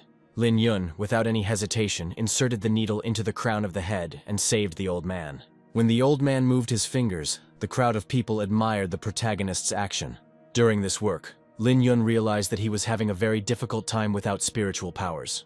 Another car arrived at the scene with an unknown person, who was immediately questioned by the police. The stranger pounced on the girl in uniform and ordered her to get out of his sight. Otherwise, he would strip her to the throat. He headed towards the damaged car and started kicking it, while the injured schoolgirl came to her senses. It turned out that this girl was the wife of this stranger, and they clearly had misunderstandings in their marriage. The man decided to teach her a lesson so that he could live peacefully outside the family. Meng Ning walked towards him and immediately stopped his crazy actions. She asked the man not to touch the victim, as she had just come to. The stranger pounced on Meng Ning and promised that he would caress her that evening. Luckily, the main character came to her rescue and promised the man to clean his face. Believing in his strength, the stranger began to stretch his arms to teach this fat man a lesson. When he rushed at Lin, he carefully stepped aside and missed the blow near him. The bully's next blow was again directed at Lin, and the protagonist suddenly grabbed his fist. He clenched his fist so hard that the boy screamed in wild pain throughout the street. Lin Yun dealt blow after blow and knocked out drops of blood and a couple of teeth from the bully's face. The attacker asked not to beat him, since he is the young master of an influential family from the capital. The main character didn't care about this phrase, because he doesn't even know where the capital is. He continued to beat the guy, and soon he fell to the ground and almost lost consciousness. A female police officer ran to the scene of the fight, upset by what had happened. When Lin Yun looked at her, she felt light and numb all over her body. The victim driver was stunned by Lin's actions, that he could beat up a person from such an important family. Every last person in the crowd supported Lin's actions, and no one stood against him. The protagonist wanted to continue beating the bully, but Meng Ning immediately approached him, wanting to take on this role. She wanted to take revenge on the young man for the fact that he was going to caress her this evening. With one blow, she promised him that she would make it so that he would not be able to caress himself. After her blows, Lin Yun knew that he would better not provoke her in the future, because angry women were too terrible. He wanted to leave the scene when suddenly the victim called him from the car. First, she thanked Lin Yun for saving her through Chinese medicine. The main character was glad that the girl came to her senses and wanted to pull the needle out of her as quickly as possible so that it would not disappear. He carefully climbed over the girl, and the victim felt a thrill in her heart at Lin's touch. It was unclear why Lin Yun didn't react at all to the short distance between them and her luxurious form. Every man she had ever met before, without exception, always looked at her with lustful eyes. Lin Yun asked her to rest for a while he removed the needles from the other participants in the incident. As he walked away from the car, he realized that he was completely seething over this beauty's gorgeous body. The girl driver decided to catch up with Lin, and introducing herself as Zhuang Mei Feng, asked for his phone number. Lin Yun played dumb and told the beauty that he didn't have a phone. Zhuang Mei Feng immediately realized that he was pretending to be a fool because he simply didn't want to get involved with her. The hero still gave the meeting a chance and said that Mei Feng could visit him at middle school at any time. She clearly didn't expect that the young man who was knowledgeable about Chinese medicine would turn out to be a schoolboy. She broke out in sweat and remembered that she had run away from her marriage and could no longer return to the Zhuang family. In fact, she was Zhuang Mei's mother, and she decided not to reveal this relationship to Lin. She wrote her phone number on Lin's hand and allowed him to call at any time. At the end of the conversation, she said that the family of the beaten man is one of the most influential in the capital, and most likely will want to take revenge on Lin. She promised that she would do everything possible to protect the protagonist when the time came. Lin Yun refused her willingness to protect him and asked her to take care of herself for now. He wasn't the only one who beat up that bully. There was also Meng Ning, who also had a lot of influence. The protagonist did not notice how Meng Ning approached them, silently jealous of him for this beauty. After some time, she finally approached Lin and said that the ambulance had already arrived and they needed to go. Lin Yun hugged his friend and promised to go shopping together after he got out his needles. They started to get ready to leave, but suddenly, an angry policewoman blocked their way. She wanted to take the heroes to the station because they had committed a joint attack on a man on the street. Meng Ning accused her of standing by while the bully tried to attack the innocent girl. The surgeon also sided with Lin Yun, who had just saved a seriously injured old man. Zhuang Mei Feng promised the police that she would take full responsibility and explain the situation to them herself. The policewoman's colleague asked her to simply close her eyes to what was happening, but she did not want to listen to him. He thought that Li Sun's injuries were not serious, and therefore those students could be released, but his colleague stood her ground. She was afraid that the Sun family would start to pester them if they didn't arrest the culprits. Meng Ning was prepared to be arrested and waited for the policewoman to attack her. At this time, the main character went to the old man, who had just come to his senses and wanted to know the name of the savior. Introducing himself as Lin Yun, the hero promised the old man that he would soon return to his previous life and forget about the injury. Now, none of the spectators doubted that they were looking at a real doctor. Everyone present rushed to insult the police officers because Sun Xing was the first to attack with threats. The protagonist was worried that Meng would say something stupid to the police, so he decided to simply take her away. The policewoman continued to stand her ground and again blocked the hero's path. Lin Yun touched her with his finger, and the woman again lost all feeling in her body and fell into her colleague's arms. When she fell to the ground, she began to ask God what stupidity she had committed in this life. After some time, the protagonist and his girlfriend finished shopping, and Lin was very tired. Meng Ning didn't understand why her comrade was tired, since she had chosen his phone and clothes herself. She suggested that his fatigue was due to his being overweight, and pointed this out to him. The young man admitted that he continues to lose weight, and in 2 months will return to his normal weight of 75 kilograms. The girl didn't believe that the hero would lose 30 kilograms in just 2 months. Suddenly her phone rang, and she was clearly not happy about it. The person on the line was Li Qichong, who was known as the #1 major in this city. He told Meng that he couldn't decide on a gift for her birthday and wanted to ask her for advice. Meng Ning replied that any gift he gave her would not be to her liking and asked him not to waste his time. As she spoke, the protagonist choked with laughter, and Qichong immediately heard a man's voice. He began to question Meng about this, and she told him that today she had dined in the company of this young man, and also did many interesting things. After hearing her words, Qichong became furious, as he was consumed with jealousy towards this beauty. He asked Meng what kind of relationship she had with this person, and she said that Ling Yun was her boyfriend. The whole evening, Qichong couldn't believe that his beloved had found a boyfriend, and didn't even look at him after he had been chasing her for the 2nd year already. He couldn't contain his feelings, and decided to call his friend Teng Meng in the middle of the night. After a short conversation, Teng Meng promised Qichong that he would find the guy who dared to get close to Xu Meng Ning. At that moment, The main character felt that someone was swearing terribly at him behind his back. Meng Ning decided to take advantage of the moment and asked Ling Yun to pretend to be her boyfriend for a while. The main character didn't want to get involved with her because she has a damn influential family, and that guy's family is also unusual. The girl insisted on her offer and reminded Lin that she had bought a bunch of fashionable things for him. She also promised to buy a bunch of other things, and then the main character agreed to her offer. That evening, Kaoshan was worried that Ling Yun had missed his evening self-study. Suddenly, her friend Ji ran into the classroom and said that Lin was returning to the dorm in an expensive car. The girls immediately ran to the dormitory to see Lin Yun with their own eyes and ask him about everything.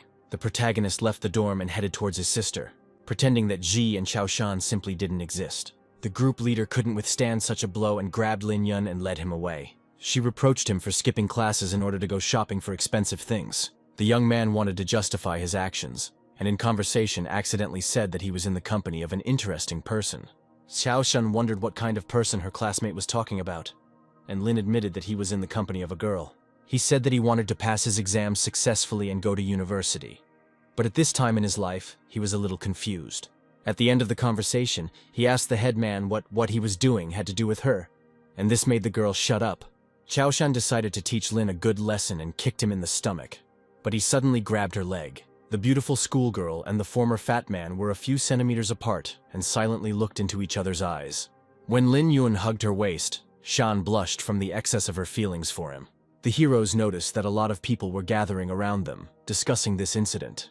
In the crowd, there was also Teng Meng, who was pleased with Lin Yun's manly act. Minling asked him why he was there, and he simply said that he wanted to watch the fun. In fact, he secretly found out that Lin and her sister were going to go home, and he wanted to see Meng off. Xiaoshan demanded that Ling let her go immediately, but the protagonist wanted to enjoy this show for a little longer. The beauty asked him to come closer to reveal the secret, and when he did, she mercilessly bit his hand. When she pulled away from his embrace, she promised Lin Yun that she would bite him for missing classes. When the crowd dispersed, Lin's sister approached him, radiating spiritual energy. Today, Lin had expended too much spiritual energy, and he decided to take this opportunity to replenish it. Ten Meng suddenly ran up to him, insistently wanting to take him and his sister by car. He explained that the last bus had already passed, and Lin's house was too far from the school. Soon, Teng Meng's expensive car arrived at the house where the Lin and Ming family lived. When the protagonist approached his house, he realized that the house was too different from the house Master Shu lived in. At home, the nasty Tian Botao, who was the organizer of the streets, bullied Lin's mother. He promised the woman a lot of problems at the clinic if she didn't take care of her soon. Lin's mother calmly responded that she would solve her problems with the clinic on her own. He offered the woman his help, as he is very well acquainted with the developer who wants to demolish her clinic. Before the man could announce his conditions, a joyful Mengling burst into the house. When the girl walked past Tian Botao to her mother, the man immediately began to drool over her. He didn't notice how Lin Yun walked up to him and looked at him with a frightening gaze. The main character insulted this uninvited guest and reproached him for his high sexual activity. When the man demanded an apology from such an important person, Lin didn't hesitate to hit him in the face. Teng Meng entered the Lin family's house and asked them to leave Tian Botao in his care. Within seconds, the man fell to the floor and began to bleed. The main character did not understand why Ten himself dealt with Minling's offender. Tian Botai demanded that this situation be resolved peacefully, but Teng could no longer be stopped. Teng Meng grabbed the unpleasant man by his clothes and threw him out onto the street, face down on the asphalt. After the unpleasant situation, Lin introduced his mother to Ten Meng, who simply drove him and his sister home. Seeing such a beautiful woman, Teng Meng's mouth began to water, and Lin Yun immediately slapped him. Teng Meng confessed to his friend that his mother was too young and beautiful for her age. The aunt accepted this compliment and invited the guest to dine with them. In the kitchen, Meng and her mother began cooking lobsters and started talking about the fight. The aunt believed that she should not have stopped the children, because that evil man deserved these beatings. She asked her daughter to behave exactly like her brother in the future if someone bullied her. Minling couldn't understand why his mother never once called on Lin to fight back against the enemies who had bullied him for many years. The woman wanted her son to understand the difficult truths on his own without her advice. She decided to end this conversation and asked her daughter to bring the dishes for food. As she was leaving, Minling noticed that their mother was acting very strange today. Left alone, the aunt remembered her husband, after whose disappearance her family began to live too poorly. She never thought her son would bring home lobsters that she hadn't eaten since her husband went missing. After looking around Lin's apartment, Teng Meng concluded that his family was having a hard time coping. The protagonist acknowledged his family's situation and, winking at Ten, explained that this was why he needed a lot of money. From all of the above, Teng Meng thought that Ling Yun wanted to take away his existing funds by force. Teng Meng grew up in a wealthy environment where he was fed, clothed, and provided with the best of everything. Every Chinese New Year he received at least 100,000 yuan as a gift. This young man never even thought that he lived differently than his peers until today. Just on the way here, he was bragging about how expensive his car was, and he didn't even pay attention to Lin and Min's feelings. Touched, with tears in his eyes, he was ready to give all his money to Lin to somehow help him cope with such a bad situation. He promised Lin that he would sell his car and give him the money he got, but Lin simply offered him a way to make money together. Teng Meng said that from the look in Lin's eyes, he thought that he wanted to take all the money from him by force. The protagonist said that he wouldn't do such a shameful thing, but Ten remembered that Lin had been doing nothing but that in recent days. The hero remembered Ten as the main god of gambling and invited him to play big. He wanted him to take bets on whether Lin would be able to get into university and how many grades he would get. Ten pointed out that these bets were pointless because everyone knew that Lin would not get into any college. He asked Lin to be realistic, since Lin Yun was not at the level to enter a good university. He thought it would be better if he just sold the car and brought all the money to the Lin family. The main character reminded his friend about running with a bag of sand, thanks to which he brought down all the bettors. Teng Meng suggested that Yun's admission to a prestigious university might also be possible, and he agreed to take the risk.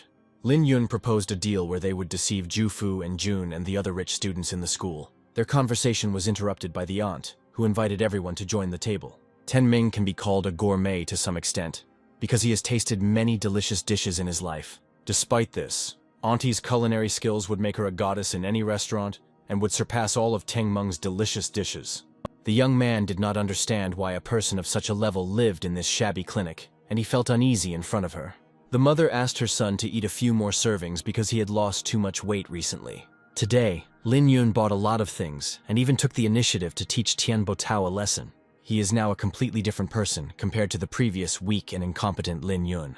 It seemed strange to him that his mother was not at all surprised by his strength, but took it for granted. After dinner, Teng Meng got ready to go home and promised that he would definitely visit this family next time.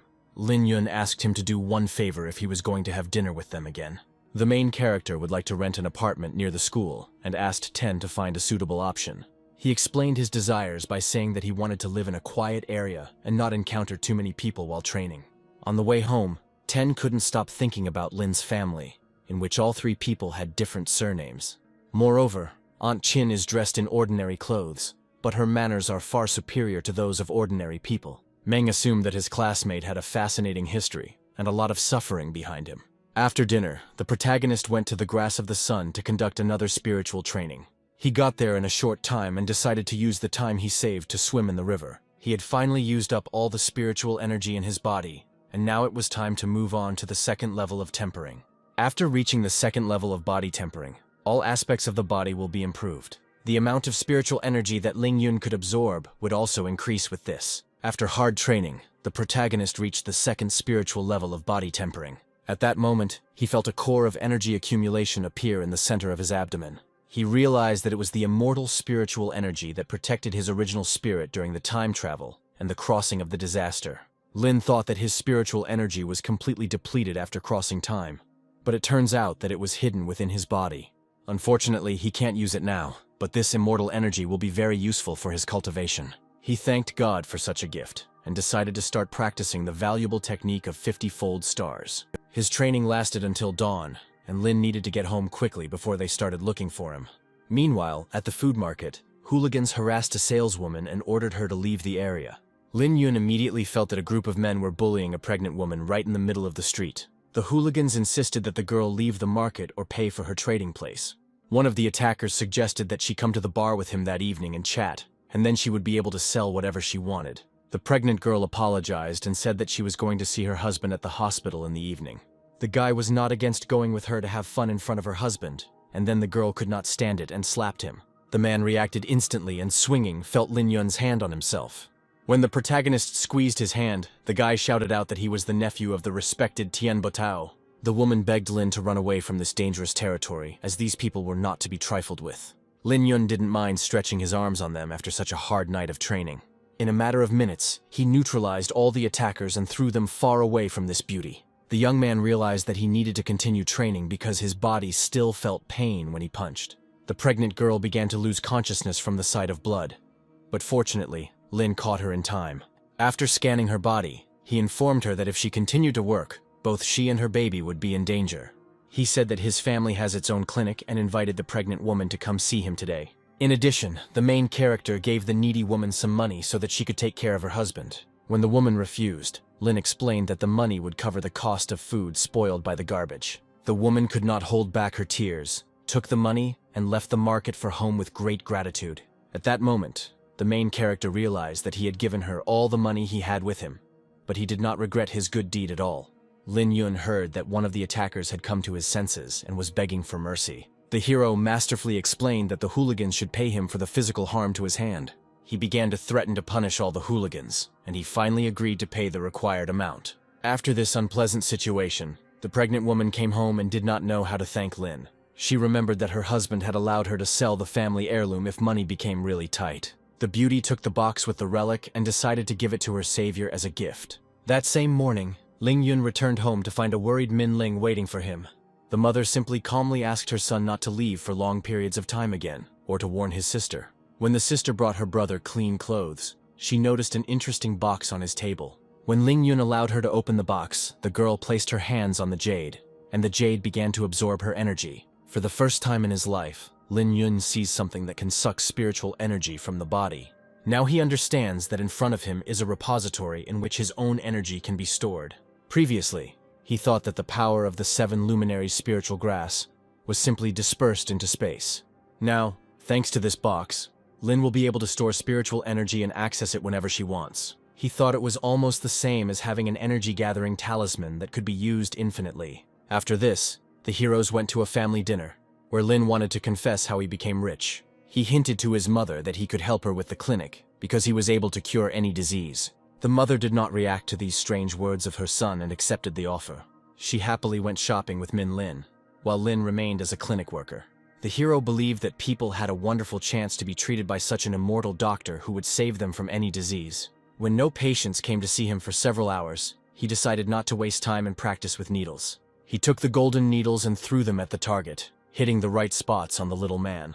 Lin walked towards the door to inspect the target, and at that moment, his entire body was covered in spiritual energy. The immortal energy itself was activated in Lin's body, and helped him directly break through to the 3rd level of body tempering.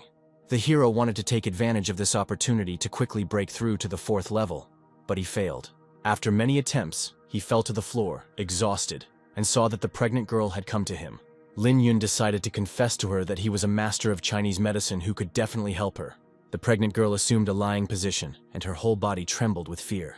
Lin Yun was able to calm her down and began the acupuncture process to save the child. In this way, he will not only be able to normalize the condition of the fetus, but also improve the health of the aunt, so that she will almost never get sick. Half an hour later, the patient admitted that the anxiety had disappeared and her whole body felt light. For Lin's feat, she decided to thank him with a gift in the form of a family heirloom. When Lin touched the gifted brush, his body was once again filled with his immortal energy. The boy saw that his immortal energy was quickly flowing into the gifted relic. The young man was grateful for such a suitable gift, because now this brush contained all his immortal spiritual energy, which no one could take away. After Auntie left, Lin decided to go home to test the brush with ink. It turns out that this thing can perfectly draw hieroglyphs and create painted talismans. Suddenly, out of the blue, the main character received a call from Xu Mei Ning, who had already begun to miss him. 10 minutes after the phone conversation, the girl arrived at Lin's house to spend time together. She wanted to help Lin with the clinic and explained this by saying that she was his loving girlfriend. Meng Ning wanted to touch his cheeks, but Lin refused her and would only agree for a certain amount of money. At that very moment, a message arrived on his phone that 10,000 yuan had just been credited to his account. As Meng Ning began to caress Lin Yun, Lin's mother, sister, and Teng Meng entered the clinic. The hero's girlfriend suddenly changed her expression and announced to his mother that she was her son's girlfriend. Teng Meng suddenly recalled the moment when he promised his comrade to deal with the one who dared to touch Meng Ning. Now he regretted signing up for this, because in his eyes, Meng Ning's boyfriend was Ling Yun. That evening, Mr. Dao visited Bo Tao's nephew to inquire about his health. Dao promised him that he would personally break the legs of Lin Yun, who stood in their way. When the nephew asked about his uncle, the young man lied, saying that he was absent because of an important meeting. In fact, Tian Botao was lying in the next room because he had also suffered at the hands of Lin. Dao promised the master that Lin Yun's legs would be broken into small bones. Tian Botao asked the boy to destroy the clinic and kidnap Lin's mother while he was at school. That same day, Lin's entire group gathered for dinner at his home, where Meng Ning and Ming Ling openly hated each other. After dinner, the protagonist's mother saw the guests off and told them to be careful on the way back to school. Meng Ning promised Auntie that she would personally drive Lin Yun to school in her car. Hearing this, the embittered Min Ling asked to go with Teng Meng. Suddenly, Lin asked everyone to stop as he sensed a murderous aura.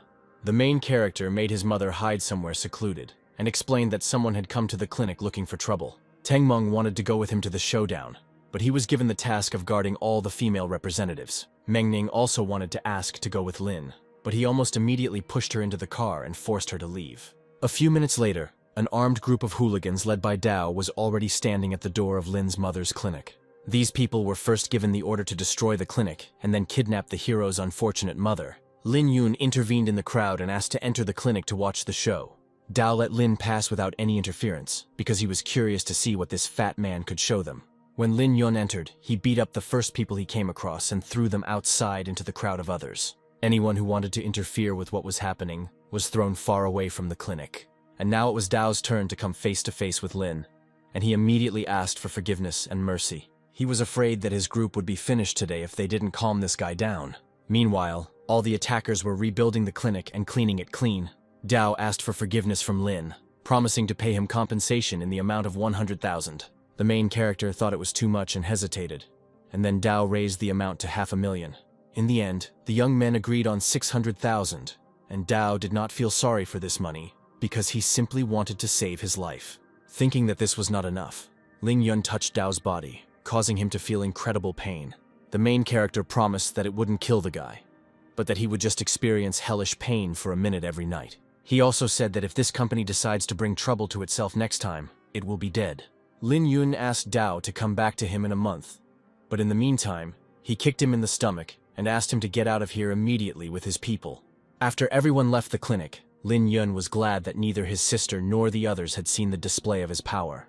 When the surviving girls ran out to Lin, he realized that Meng Ning was filming what was happening on camera. Then everyone believed that Lin Yun was a real master of Chinese martial arts. Lin decided to support the newly invented legend and confessed that he had recently come across a book on martial arts. Then Lin's mother came out of the clinic and reproached him for revealing his power despite her prohibition. It turned out that his aunt had told him since childhood not to show his strength when he might get into trouble because of his large build. The mother asked her son not to be so reckless from now on, even though he did it for the sake of his family. On the way to school, Lin was thinking about his mother, who was clearly an unusual person, but it was strange that he didn't feel anything from her. Teng Meng had a chance to be alone with Ming Ling, but he didn't know how to start a conversation. Suddenly, the girl jealously asked him about Lin. How long had he known Meng Ning? Teng Meng told her that Meng Ning and Ling Yun had only met a few days ago. At school, Sister Lena found out that he was spending the night in a house he had rented nearby. She plucked a pink flower from a bush and handed it to Lin so that he would always remember her when he looked at it. After some time, Meng Ning reproached the young man that a pink rose meant a symbol of love and sympathy. The girl was wildly jealous of Lin Yun's sister, but she couldn't do anything about it. Suddenly, her car stopped, and she headed towards the same pink rose bush. She picked not just one flower, but a whole bouquet and handed it to Lin Yun. She promised the young man that if he threw away even one bud, she would bite him to death. Despite the persistence, Lin Yun liked this gesture of care, and the flowers were not bad either. After the trip, Lin Yun spent several hours cleaning the rented house. When he was completely free, he decided to take up the study of the mysterious brush. At his current level, it's hard to hurt him with normal sharp weapons, but this brush was able to injure him. When he simply touched the palm, the hand easily pierced the skin and released blood. The protagonist noticed that this relic was capable of sucking absolutely all the blood out of him and easily killing him. Luckily, this time the brush absorbed some blood and recognized him as its new owner. After all this, Lin Yun finally felt a connection with the brush and a special energy from it. The boy realized that the relic could be used to draw amulets and engrave formations. It can also be used as a powerful weapon when facing an enemy. Ling Yun spent the rest of the day usefully by going for a light jog. At night, he sat down again on the riverbank, lit a fire, and began to concentrate spiritual energy within himself. He felt the peak of the 3rd level, and he was eager to check the results of this training. He didn't like that the cultivation world was not like the cultivation on Earth. He realized that with each transition to a new level of cultivation on Earth, he gained more strength. The protagonist is confident that he will not repeat the same mistake when he crosses the disaster again. He went to school, where for some reason everyone was talking about him and Chao Shan and their hugs. She told her friend that someone had posted photos online of her and Lin hugging. Chao Zham took the news calmly, and Ji noticed that her personality had changed. When Ling Yun approached the girls and wished them good morning, Cao Shan was overcome with shame. After the last conversation, she felt that she was unworthy of greeting Lin, since she had nothing in common with him. She then asked her friend if she would be jealous if another girl asked Lin Yun out on a date. The school's beauty was confident that Lin Yun would not associate with anyone other than her sister. Suddenly, a charming beauty entered the classroom, looking for Lin Yun. This was the same girl that the main character met on the riverbank. She came to Lin to give him his jacket and his ID. At first, she thought he was just a fat guy, but now she thinks he could be a real handsome man if he lost a little more weight. The main character hoped that as a sign of gratitude the girl would give him some money, but she simply hugged him tightly. Then Lin came up with a story that evening the beauty had broken his glasses, which he was carrying as a gift to his mother. He remembered that the girl was drunk and wanted her to immediately pay him for the broken glasses. When the beauty picked up the phone, Lin already believed that she would transfer money to him, but she only suggested going for a new pair of glasses. She was busy today and suggested that Lin meet in the future, taking his phone number. When the girl saved by the young man left the school, another beauty entered the classroom, looking for him. The main character did not know who it was, but during the conversation it turned out that it was the granddaughter of the old man whom Lin saved in the accident. He hoped that at least this girl would pay him for saving his grandfather. While he was thinking about money, all the students were speechless at the sight of this beauty. Lin heard from his classmates that this goddess had an expensive car, and he figured that she would pay him a considerable sum. Then he invited the girl to sit in her car and talk in private. This Lin was very different from the guy the old man's granddaughter had imagined. In the car, Lin hinted to the girl several times that she had a great car, but the girl did not like this behavior. The granddaughter admitted that she came to the school to modestly thank the young man for saving a stranger. The protagonist hinted that people usually spend huge amounts of money to receive his highly qualified treatment. The granddaughter admitted that she could pay any price that Lin named. Adding a touch of audacity, the main character said that he wanted $1 million to save the victim. He got out of the car and reproached the lady that she did not love her grandfather since she was not ready to pay for him. Suddenly, the beauty stopped him by the hand and said that she considered her grandfather's life to be the most important thing in the whole world. She handed Lin a check for $500,000, and Lin clearly did not expect this outcome. After thinking for a bit, the beauty agreed to give Lina this wonderful, expensive car. She left without saying goodbye and brazenly slammed the car door. When Lin Yun was left inside his new car, he realized that his conscience didn't even prick his heart. He decided that he would go back to school and give this car to his sister, but he faced one difficulty, which was driving the car. He got out of the car, lifted it up with one hand, and again forgot that no one should see his abilities. Meanwhile, Ji and Chao Shan were already discussing his actions, but the school's beauty was not surprised at all. The friend believed that if Shan continued to behave like this, her lover would be taken away by another girl. The conversation between the two beauties was interrupted by the appearance of a strange guy, who was clearly from an intelligent family. In this class, everyone recognized Li Chichong, who was studying at the capital university, and who was also looking for Lin Yun. The lovers of Ling Ji and Cao Shan suddenly changed their shoes and looked at Chichong with loving eyes. When Lin Yun walked out to this young man, Meng suddenly appeared between them. It was indeed Li Chichong, who had been pursuing Meng for years, and now just wanted to look at Ling Yun. The young man asked the girl to think again about his proposal, because for her sake, he had refused many beauties of the city. Lin decided to play his role brilliantly and reproached Li Qicheng for chasing after his girlfriend. Unfortunately, his remark was heard by Ji and Cao Shan, who were shocked by the news. Li Qicheng believed that Meng Ning was not so blind and could not choose him, the handsome man from the capital. Meng decided to prove the annoying suitor wrong and, reaching out to Lin, approached his lips. The main character was not against kissing this beauty, because she had long owed him a kiss for saving her grandfather. The crowd once again supported the main character, despite the fact that he had just recently hugged Shan. Qicheng was completely out of his mind by what was happening, and wanted to take proper revenge on Lin. He felt a sharp blow to his heart and instantly fell to the floor in front of Lin. Meng Ning knew that Qicheng had a congenital heart defect, so she began to blame herself for what happened. Ten Meng, who stood in the center of the crowd, came to the aid of the main character. He begged the boss to immediately save Qicheng since he was his childhood friend.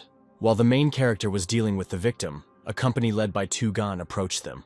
Teng Mong informed Lin that Tu Gang had come here with a group from the Green Dragon Gang.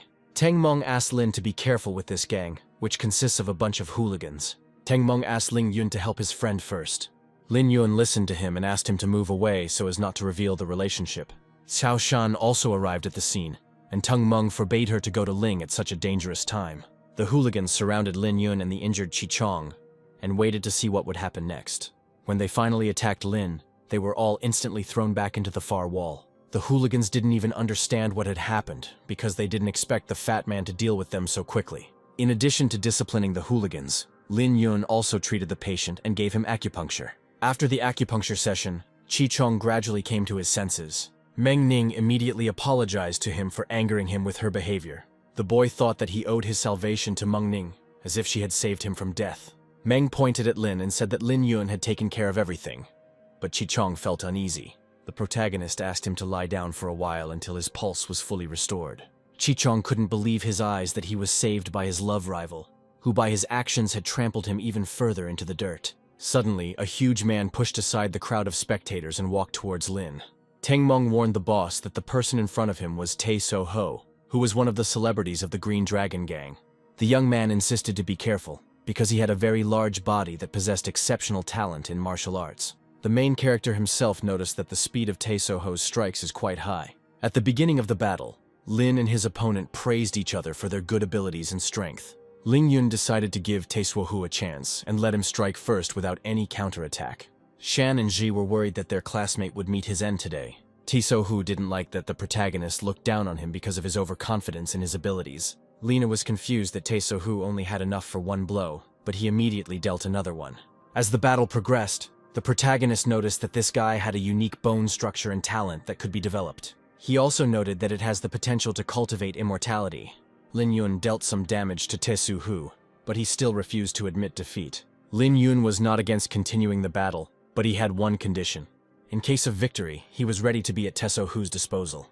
If Tae So Ho loses, he will leave the Green Dragon Gang and follow Lin wholeheartedly. When Tae So Ho agreed to the terms, Lin Yun kicked him in the stomach and sent him flying to the floor. The huge fighter admitted that he would never admit defeat and asked Lin to hit him again. He endured every powerful blow from Lin and did not show an ounce of suffering. When he refused to accept defeat again, Ling Yun angrily lifted him up. He threw it at the far wall and then the man began to lose consciousness. While Tae So Ho was recovering, Lin decided to take care of Chi Chong's treatment. He pulled out the needles from him at the right moment, but Chi Chong thought he wanted to cause harm. After the needles were removed, Chi Chong felt as if his whole body had relaxed and gained new life. He said that even after his grandfather's acupuncture, there was never such an effect. Despite this, Chi Chong promised his lover that he would continue to be treated by her grandfather Shu. Meng Ning confessed to her suitor that he was completely curable, and now he would no longer need his grandfather's treatment. Yu said that Chi Chong's heart could not be helped, and he had to avoid irritation, physical exercise, and injury. The young man had to stand aside even during the slightest fight in the yard, so Teng Meng was always by his side. Teng Meng had been dealing with bullies on Li Chichong's behalf for many years. Chi Chong thought he would have to live like this for the rest of his life. But now he is told that he is healthy. He decided to test the results of the therapy, and asked Lin to hit him on the head harder. After the blow, he felt that his heart was indeed fine and did not hurt. Now the hero's heart was covered with incredible spiritual energy, and was under its protection. Chi Chong was grateful to Lin for these wonderful feelings that he had not experienced since birth. Ten realized that Boss was telling the truth, that he could cure even a congenital heart defect. He immediately thought that he could make a lot of money with Lin's abilities. Shan realized that Lin was incredible because he pacified Tae So Ho and also cured Chi Chong of his heart disease. She suggested that the main character met people from mysterious clans and received knowledge from them. She felt uneasy because she had kept her distance from him for a long time, thinking that he was not good enough for her. Meanwhile, Tae So Ho continued to struggle with all his might to not submit to Lin Yun. Every time he got to his feet, the protagonist threw him back into the wall again and again. Lin Yun was already tired of beating up the guy, and this time he decided to come up with something more exciting. He opened the window, grabbed Tae So Ho and jumped out with him. Even after being on the ground from such a height, Tae So Ho did not give up, and on the contrary, he gained the strength to fight. Then the main character grabbed the guy tighter and ran with him across the stadium at lightning speed. Only after this did Tae So Ho admit defeat and promise that he would follow Lin everywhere. Finally, Lin used his own spiritual energy to purify his essence. Now he is not the same Tae So Ho he used to be, as his martial arts are completely destroyed. After much torment, Lin Yun threw Tae So Ho into the basketball hoop and went on about his business. He returned to school, where the rest of the hooligans had already woken up. he started talking about compensation, and the leader asked his subordinates to give Lin all the money to stay alive. All those present listened to their leader and asked Lin for the code to transfer millions. Despite this, the protagonist promised the guys that he would soon personally approach their boss to discuss the issue of compensation. After this, he announced that Taesohu was now one of his men and no longer belonged to the Green Dragon Gang. Taesohu was the future successor of the Green Dragon Gang, and the hooligans could do nothing about his betrayal. The conversation between Lin and everyone around him was interrupted by the appearance of several police cars at the school. The same beauty who came to visit Lin Yun in the morning got out of the car. Tang Meng remembered that his father had told him that an influential woman had been sent to the school to work on an important matter. Lin Yun didn't pay any attention to her, and offered Chichong to thank him with a delicious meal. Min Lin arrived at the scene, worried that the hooligans had beaten up her brother. Lin Yun invited her and everyone around him to a cafe and said that he would treat everyone at his own expense. Tang Meng hinted to Chichong that Lin meant for him to be the one to pay everyone's bill. Meanwhile, Taesohu, standing in the basketball hoop, felt that his body was much stronger than ever. Tang Meng walked up to him and informed him that Lin Yun had also invited him to have lunch with the entire class. Taesohu was pleased with this invitation and happily descended from the ring to the ground. Tang Meng also felt like Taesohu had become much stronger after being beaten by the boss. When Lin Yang and his group went out for lunch, he was stopped by a policewoman. She announced that today's incident required Lin's cooperation in the investigation and asked him to come with her to the station. The main character denied it and said that he was not to blame for the current situation. Then an old friend grabbed his hand and asked him to simply cooperate with the investigation and give the necessary testimony.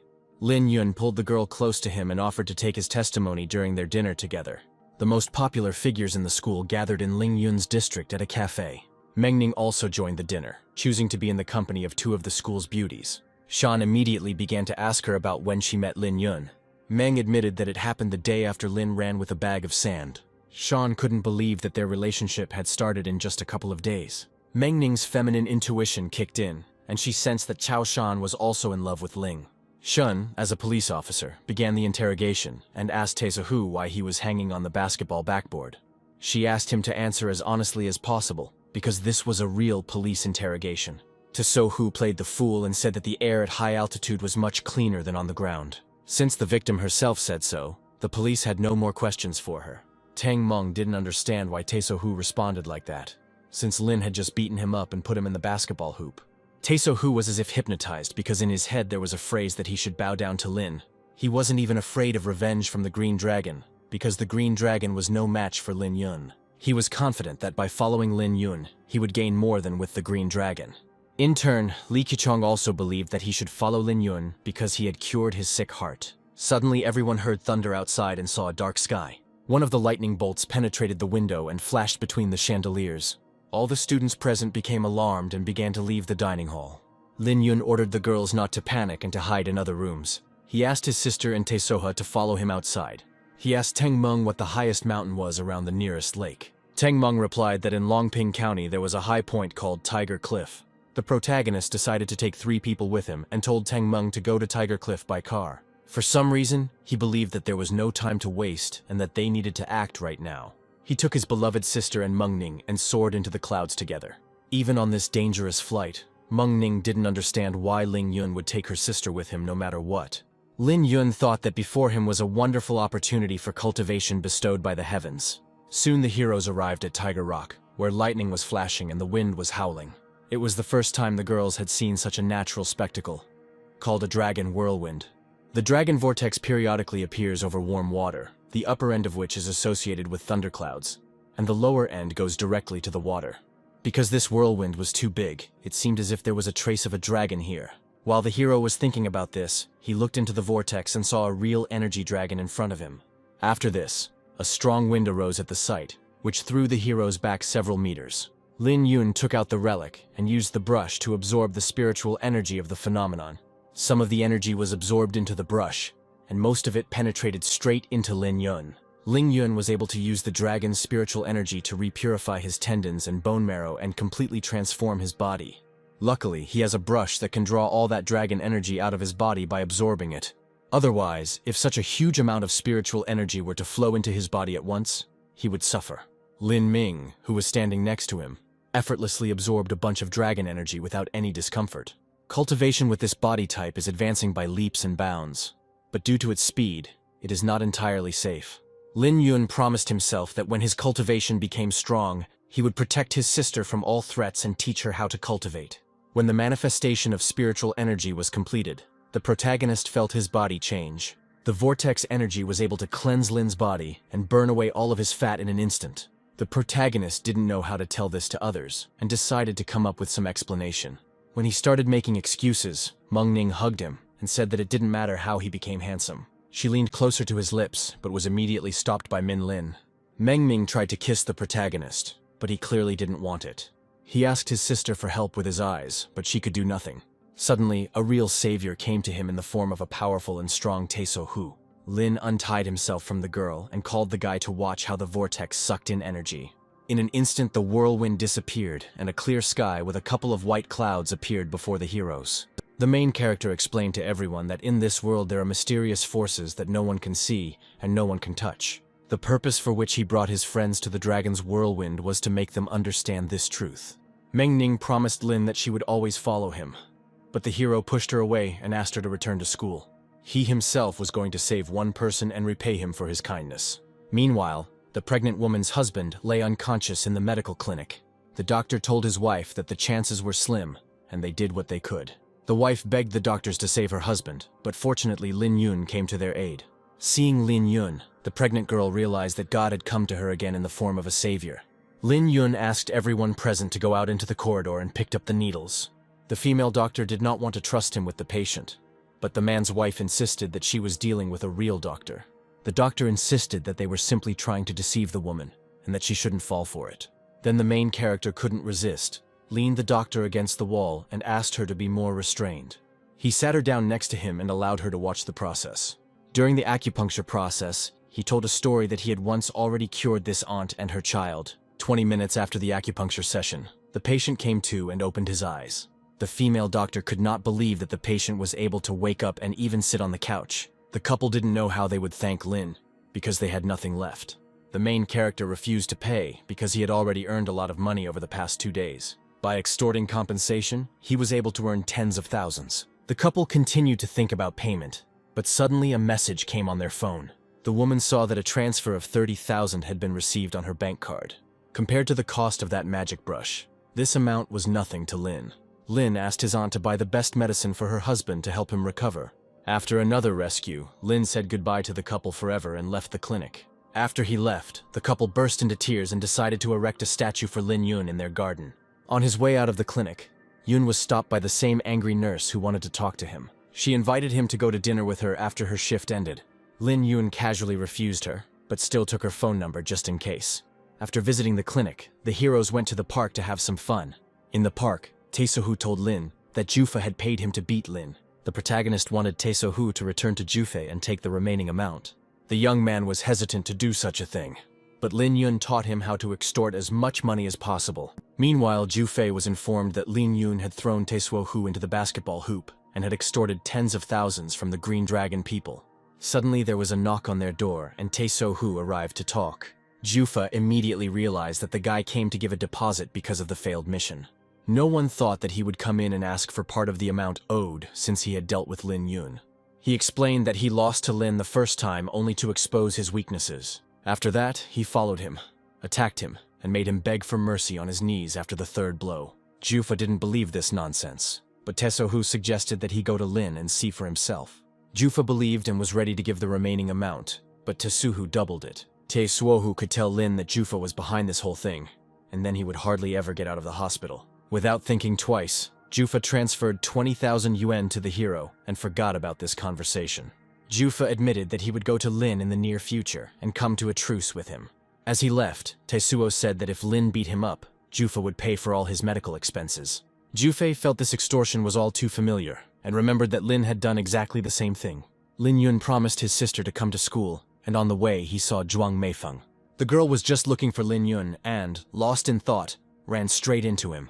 She told the hero in tears that all her things had been taken away from her, and she had almost nothing left. Lin Yun brought her to his home to talk about what happened in more detail. Zhuang Meifeng said that the family of the beaten boy is looking for Lin to take revenge for the accident. The Sun family had hired trained fighters that he definitely couldn't handle. Meanwhile, these fighters had already arrived at Lin Yun's house and reported to the elder that he was inside. The fighters were ordered to continue surveillance and attack Lin at the most opportune moment. Zhuang explained that the Sun family was so powerful that one casual word could ruin someone's life. Lin didn't understand why the girl didn't want to marry Sun if his family was so powerful. The girl explained that the man was a complete pervert, in whose head there was nothing but debauchery. That's the only reason she ran away from home, and all the most valuable things she built remained there. If the Sun family finds her, they will immediately kidnap her and take her back into slavery. The main character suggested that she hide in his house for now, and then he would be able to protect her. In return, he offered the girl cooking and cleaning the house, and all the female duties. During the conversation, the girl said that she could be useful, because she graduated from the University of Economics and Finance. Then the main character handed her a check as capital, and asked her to earn several million from it in a few days. Zhuang Mifeng promised to double this million within 1 month. Lin left her with these matters and went out into the street, where the fighters were already waiting for him. The female leader ordered the fighters to follow Lin on foot, without using transport. The main character immediately noticed that the fighters were not only watching him, but were also hiding in the distant bushes. The girl Xuan was ready to kill Lin to earn the promised 50 million. For that kind of money, she was ready to kill this schoolboy no matter what. The protagonist made a knight's move and lured his pursuers to Mount Lungpun. Fearing reprisals, Xuan gathered her thoughts, grabbed a knife and rushed at him. When she wanted to plunge the knife into his back, it didn't penetrate Lin even a centimeter. Her colleague decided to do the same, but did not achieve any results. Then the protagonist suddenly grabbed the man and threw him towards Xuan, buying time. The attackers flew several meters and hit a large rock with all their might. The main character took the upper hand in this situation and began to threaten the couple with a knife. Just as Xuan was about to launch a counterattack, she noticed that Ling Yun had disappeared from her sight. The main character fooled everyone and, having appeared, cut Xuan's clothes. Then her colleague was worried that he didn't have the strength to deal with this schoolboy. He wanted to run away, but Lin Yun immediately grabbed him and stabbed him in the head. Xuan realized that she and her colleagues had underestimated Lin because he had easily killed one of the strongest fighters. Lin Yun decided to spare the girl and began to interrogate her for information about her organization. She said that there are similar organizations all over the world that are assigned a certain color depending on their level. Most often, such organizations are managed by people with a heavenly level of success. She said that she belongs to one of the largest organizations of killers, where special-level killers run the organization. At the end of the interrogation, the main character asked the girl how much money she had. He could easily kill this attacker, but it was better to keep her alive in order to learn more secrets of this world. The girl Xuan chose to be saved and offered Lin 17 million as compensation. Lin Yun decided to first heal the girl's wounds and then deal with the rest of the killers together with her. After a few minutes, Xuan asked the fighters to gather at the top of the road, where she was waiting for their help. She pretended that Lin Yun had attacked her, and now she couldn't walk because of the injury. As the fighters went to help her, Lin Yun appeared behind them. The traitor explained to her colleagues that failure to complete this mission would have resulted in her death in the organization anyway, so she chose to be saved in this way. Lin Yun found a gun on one of the attackers, and then the hooligans began to bow and apologize to him.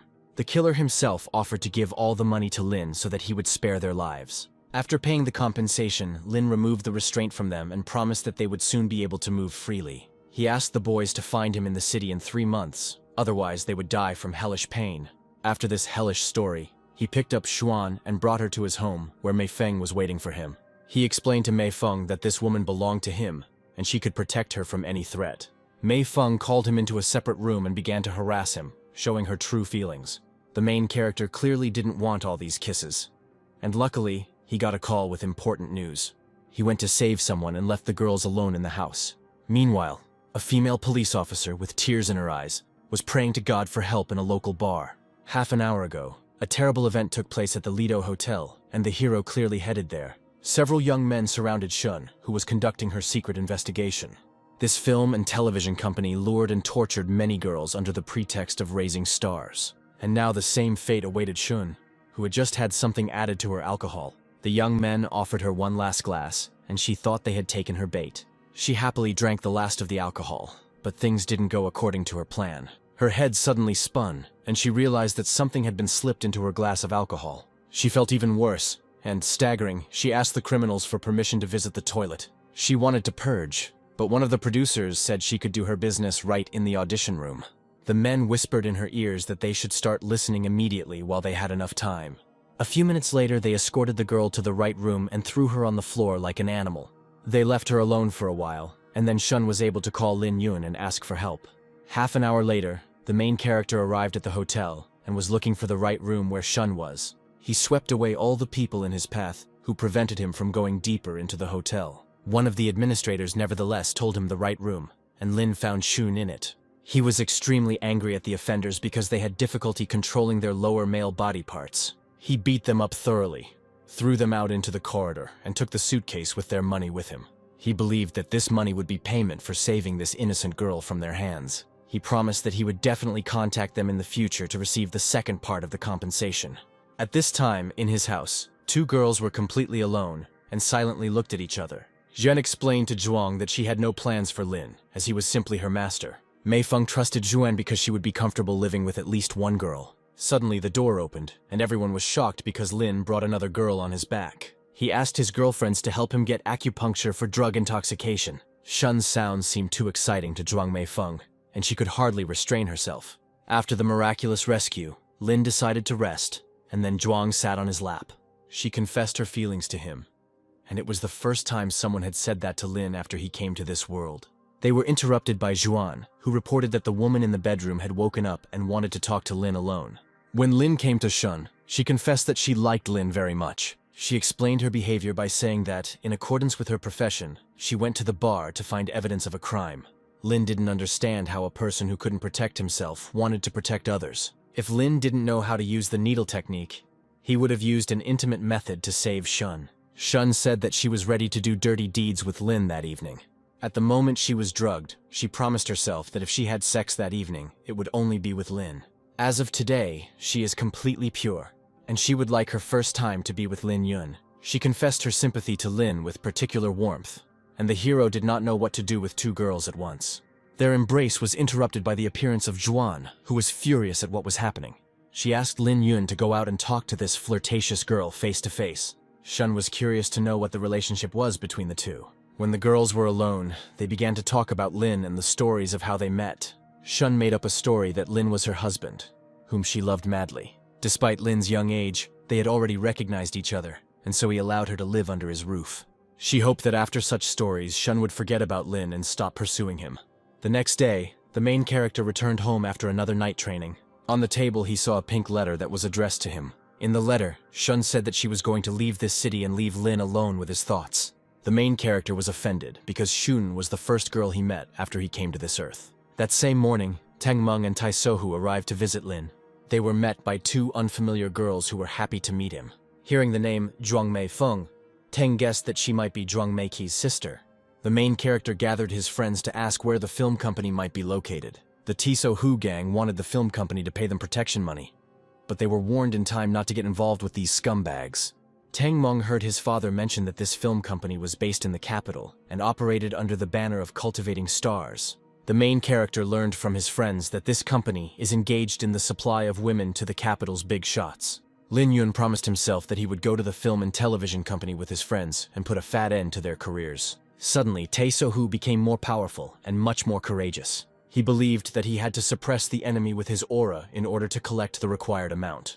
Upon arriving at the film company, Tae So-hu informed their receptionist that they had kidnapped his girlfriend and ruined her life. The company director came out to him and wanted to sort this issue out peacefully. The director assured the guests that his film company was legal and that they had no problems. The director decided to look into everything thoroughly and invited the guests to go to his office. While everyone was walking into the office, he asked his assistant to call as many people as possible.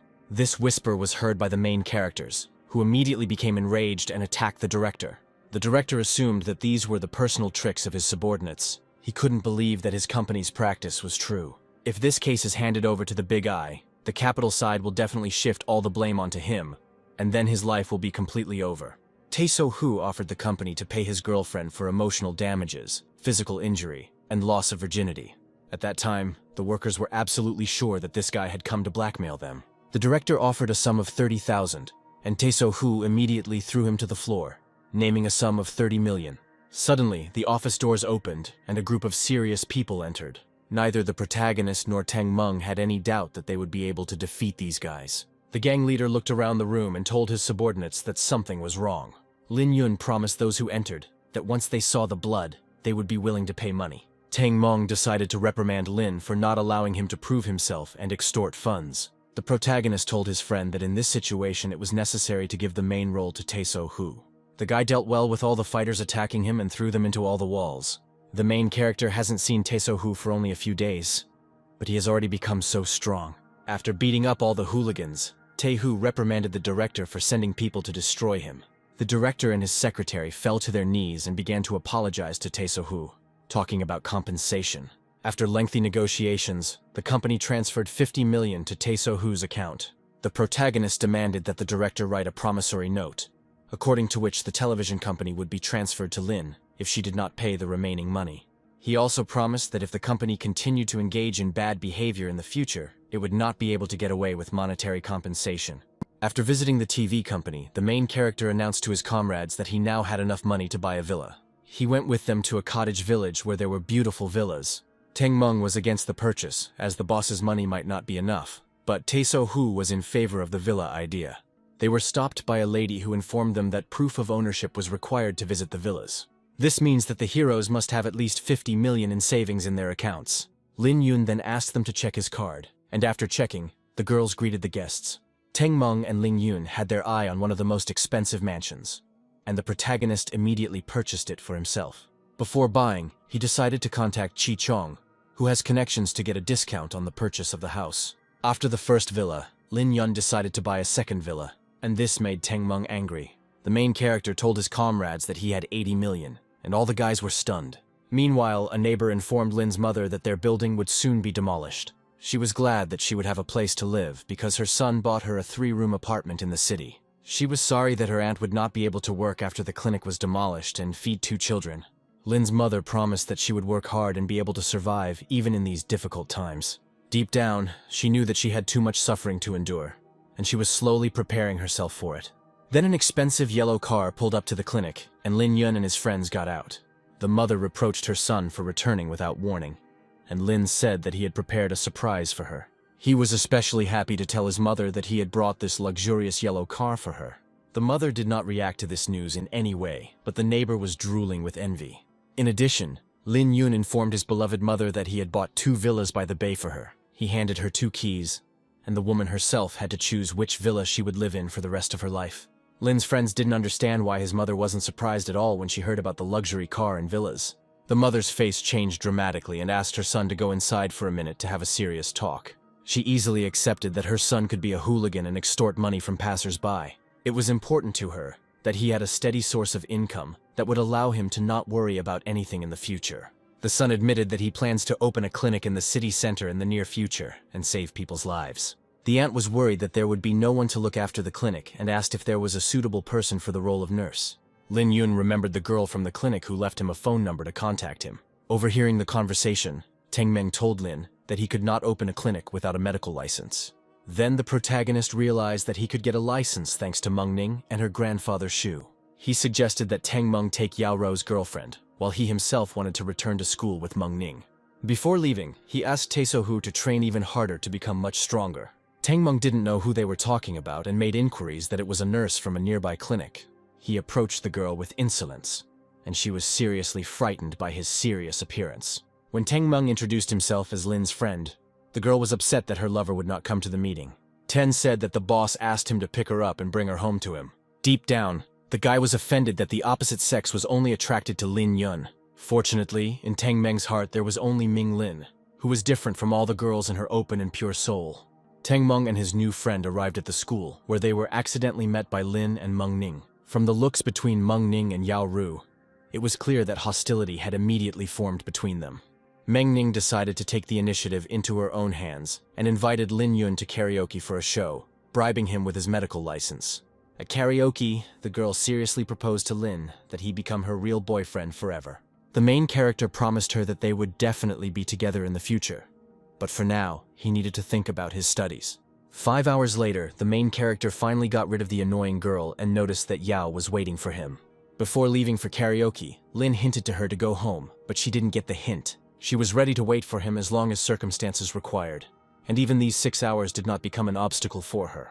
The hero realized that the girl was frozen and he decided to take her home. He brought her to her home and began to massage her feet before going to bed. During the massage, he offered her a job for which she would receive twice as much, and she happily agreed. When Lin wanted to go home after agreeing, Yao invited him to spend the night with her. She had planned to do various things with Lin, but he abruptly cut everything off. He explained to her in a soft tone that he doesn't hug or massage random girls' feet, but he shouldn't be impudent either. 3 days later, they saw each other again, and there were no misunderstandings between them. They arrived at a place that was ideal for their future clinic. Owner Van said he wanted to go to his hometown, so he was selling his business. Looking into his eyes, Lin Yun realized that he was vomiting food every night and had a terrible stomachache. According to Lin, the man can't even drink regular water. Lin was ready to cure the victim, and then the man, as a sign of gratitude, bet his entire fortune. He was ready to give this store away absolutely for free, just to stay alive. Lin first asked what the true history of this disease was. The man said that he had been working in his store for more than 10 years, and business had always been good. Last year, a new store opened across the road, also selling clothes. Due to his inexperience, the business owner was not very successful and was about to close down. At that moment, Wang suddenly realized that something was wrong with his body. At first, it was just an upset stomach, but gradually it became so painful that he could no longer sleep. He went to many hospitals, but the doctors said he was not sick, until Chinese medicine declared it was an evil spell. He guessed that the owner of the neighboring store was from China, where the technique of infecting with parasites was widespread. Wang then went to their store to talk to them, but they insisted they knew nothing. Wang's health was getting worse and worse, so he decided to go to his hometown to die there. Lin promised the man that if he listened to his advice, he would be able to get rid of the parasite once and for all. As soon as he completed the acupuncture session, the man began vomiting huge parasite larvae.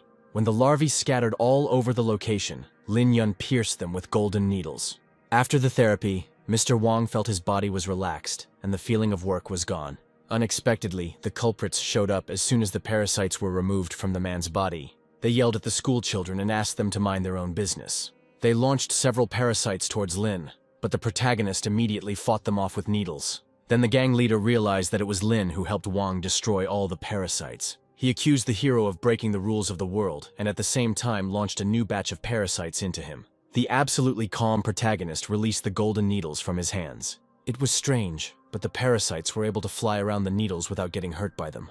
Lin Yun had a secret weapon in the form of spiritual energy, which he used to repel the parasites. After that, he successfully dealt with both the gang leader and his subordinates. After a small fight, Lin assured the man that he did not need to sell the store, because none of the enemies would return. The man gave the store to Lin with special gratitude for saving his life. Now the issue with the clinic has been resolved, and in the future, Lin will not have to worry about money. Soon, he will be able to reach the 4th level of body cultivation, so it is time to prepare for making talismans. To make the talismans, the blood of a demonic beast is needed, but Lin is not sure that there are such beasts on this planet. This beast could be replaced with the blood of roosters and black dogs, and Lin asked his assistant to purchase these ingredients for him. If Lin had made a spiritual power-gathering talisman with the help of the beast, he wouldn't have had to rely on the sungrass. He headed to the coast to greet the herb of the 7 luminaries. Suddenly, he felt someone sneaking up on him, and turning around, he saw a spiritual fox. Taking a closer look, he realized that the little girl was seriously injured. He picked her up and felt that there were serious injuries inside her. He inserted 1 golden needle into the animal, and the fox immediately came to its senses. Suddenly, the fox became nervous and pulled Lin somewhere to the side. The hero followed her, and they came to a rocky cave. The energy in this cave was very unusual, and there was clearly something wrong with it. The protagonist thought about it, and realized that this was the dragon's natural burial place. Suddenly, the protagonist's phone rang, and he was informed that Xiao felt terrible pain all over her body. Arriving home, the main character immediately helped the girl regain her strength. After this, he went to talk to Zhuang, to whom he explained that they were completely different. He explained that in the future he could save the lives of many people, and also take them away if necessary. Without thinking twice, Zhuang threw herself into Lin's arms and told him that she accepted him as he was. The young people intertwined in a kiss and spent a long time in each other's arms. Ling Yun promised Zhuang that he would protect her for the rest of his life. Suddenly, Lin Yun heard that the spiritual fox had entered the room. The fox showed with all her appearance that she wanted to stay and live with Lin. Zhuang didn't mind, since it was just an animal, not another woman. The fox would change form in the future and take on the appearance of a girl, and Lin decided that he would tell the girls about this a little later. Suddenly, Lin abruptly left the house because Cao Shan called him to talk. Shan asked Lin the first question and asked if he liked her. The main character thought all this time that the headman hated him because she was so rude to him. The girl assumed that the mentor who taught Lin to cultivate had forbidden him from having a relationship. The young man agreed, and suddenly realized that an ordinary high school girl knew about cultivation. She told him that there were and are cultivators in her family. It turns out that the likes of Lin, whom he had been looking for so long, were always near him. The girl said that there are many large families in China, some of which are hidden from the world. Non-secret clans, in addition to being rich and influential, must meet two conditions. First, one of the clan members must occupy an important position in the state apparatus. Shan said that her clan is not interested in power and money, and only strives for martial arts. The protagonist realized that this clan reminded him of himself because it puts cultivation above all else. The headman said that there are only 7 non-secret clans in China, one of which is the Cao family. Suddenly she changed the subject and told him, from her grandfather's words, that 18 years ago there was a scandal in the Lin family. This family offended several secret clans, which is why it was almost destroyed. The heroine guessed that Ling Yun was the lost grandson of the Ling family. The main character thought that it was all a figment of his imagination because his mother had a different last name. Then the headmistress asked Lin to enter the university immediately so that she could bring him home. In the secret room of the Lin family, another beating of the youngest was taking place. The father beat his son because he found out that the young man had found Lin and wanted to secretly kill him, but could not. The son couldn't let Lin Yun come back because his grandfather loved him more, despite the separation. The father said that the grandfather had already asked other families for help, and that Lin's whereabouts would soon become known. The boy decided to tell his grandfather the truth, that he managed to find Lin. He showed him a photo of his grandson on his phone, which showed the current Lin Yun. The grandfather promised himself that this time he would definitely bring his grandson home and make amends to him. 18 years ago, Ling Xiao fell in love with the most unsuitable woman. Everything turned out so well that he even managed to conceive an unwanted child with her. The discovery of this incident broke out. All Chinese clans in the Lin family instantly became targets. In order to avoid dragging his family into trouble, Lin announced that he was cutting ties with his family and ran away with his lover. The hunt for them continued, and by the time the Ling family arrived, the woman was gone, and only Ling Xiao was lying on the ground. The man lost the ability to practice martial arts and has since become a walking corpse. He did not leave the family until 3 months ago, when he received a letter written in blood. He read that his beloved saved their son and named him Lin Yun, just as he wanted. The old man promised himself that if anyone dared to cause trouble for Lin, he would fight them without sparing his bones. The young man was glad that he had taken the initiative and told Lin's whereabouts.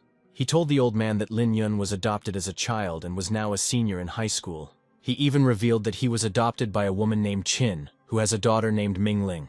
Hearing this woman's surname, the old man realized that it was a 100% coincidence, and that Ling Yun was the unwanted grandson of the past.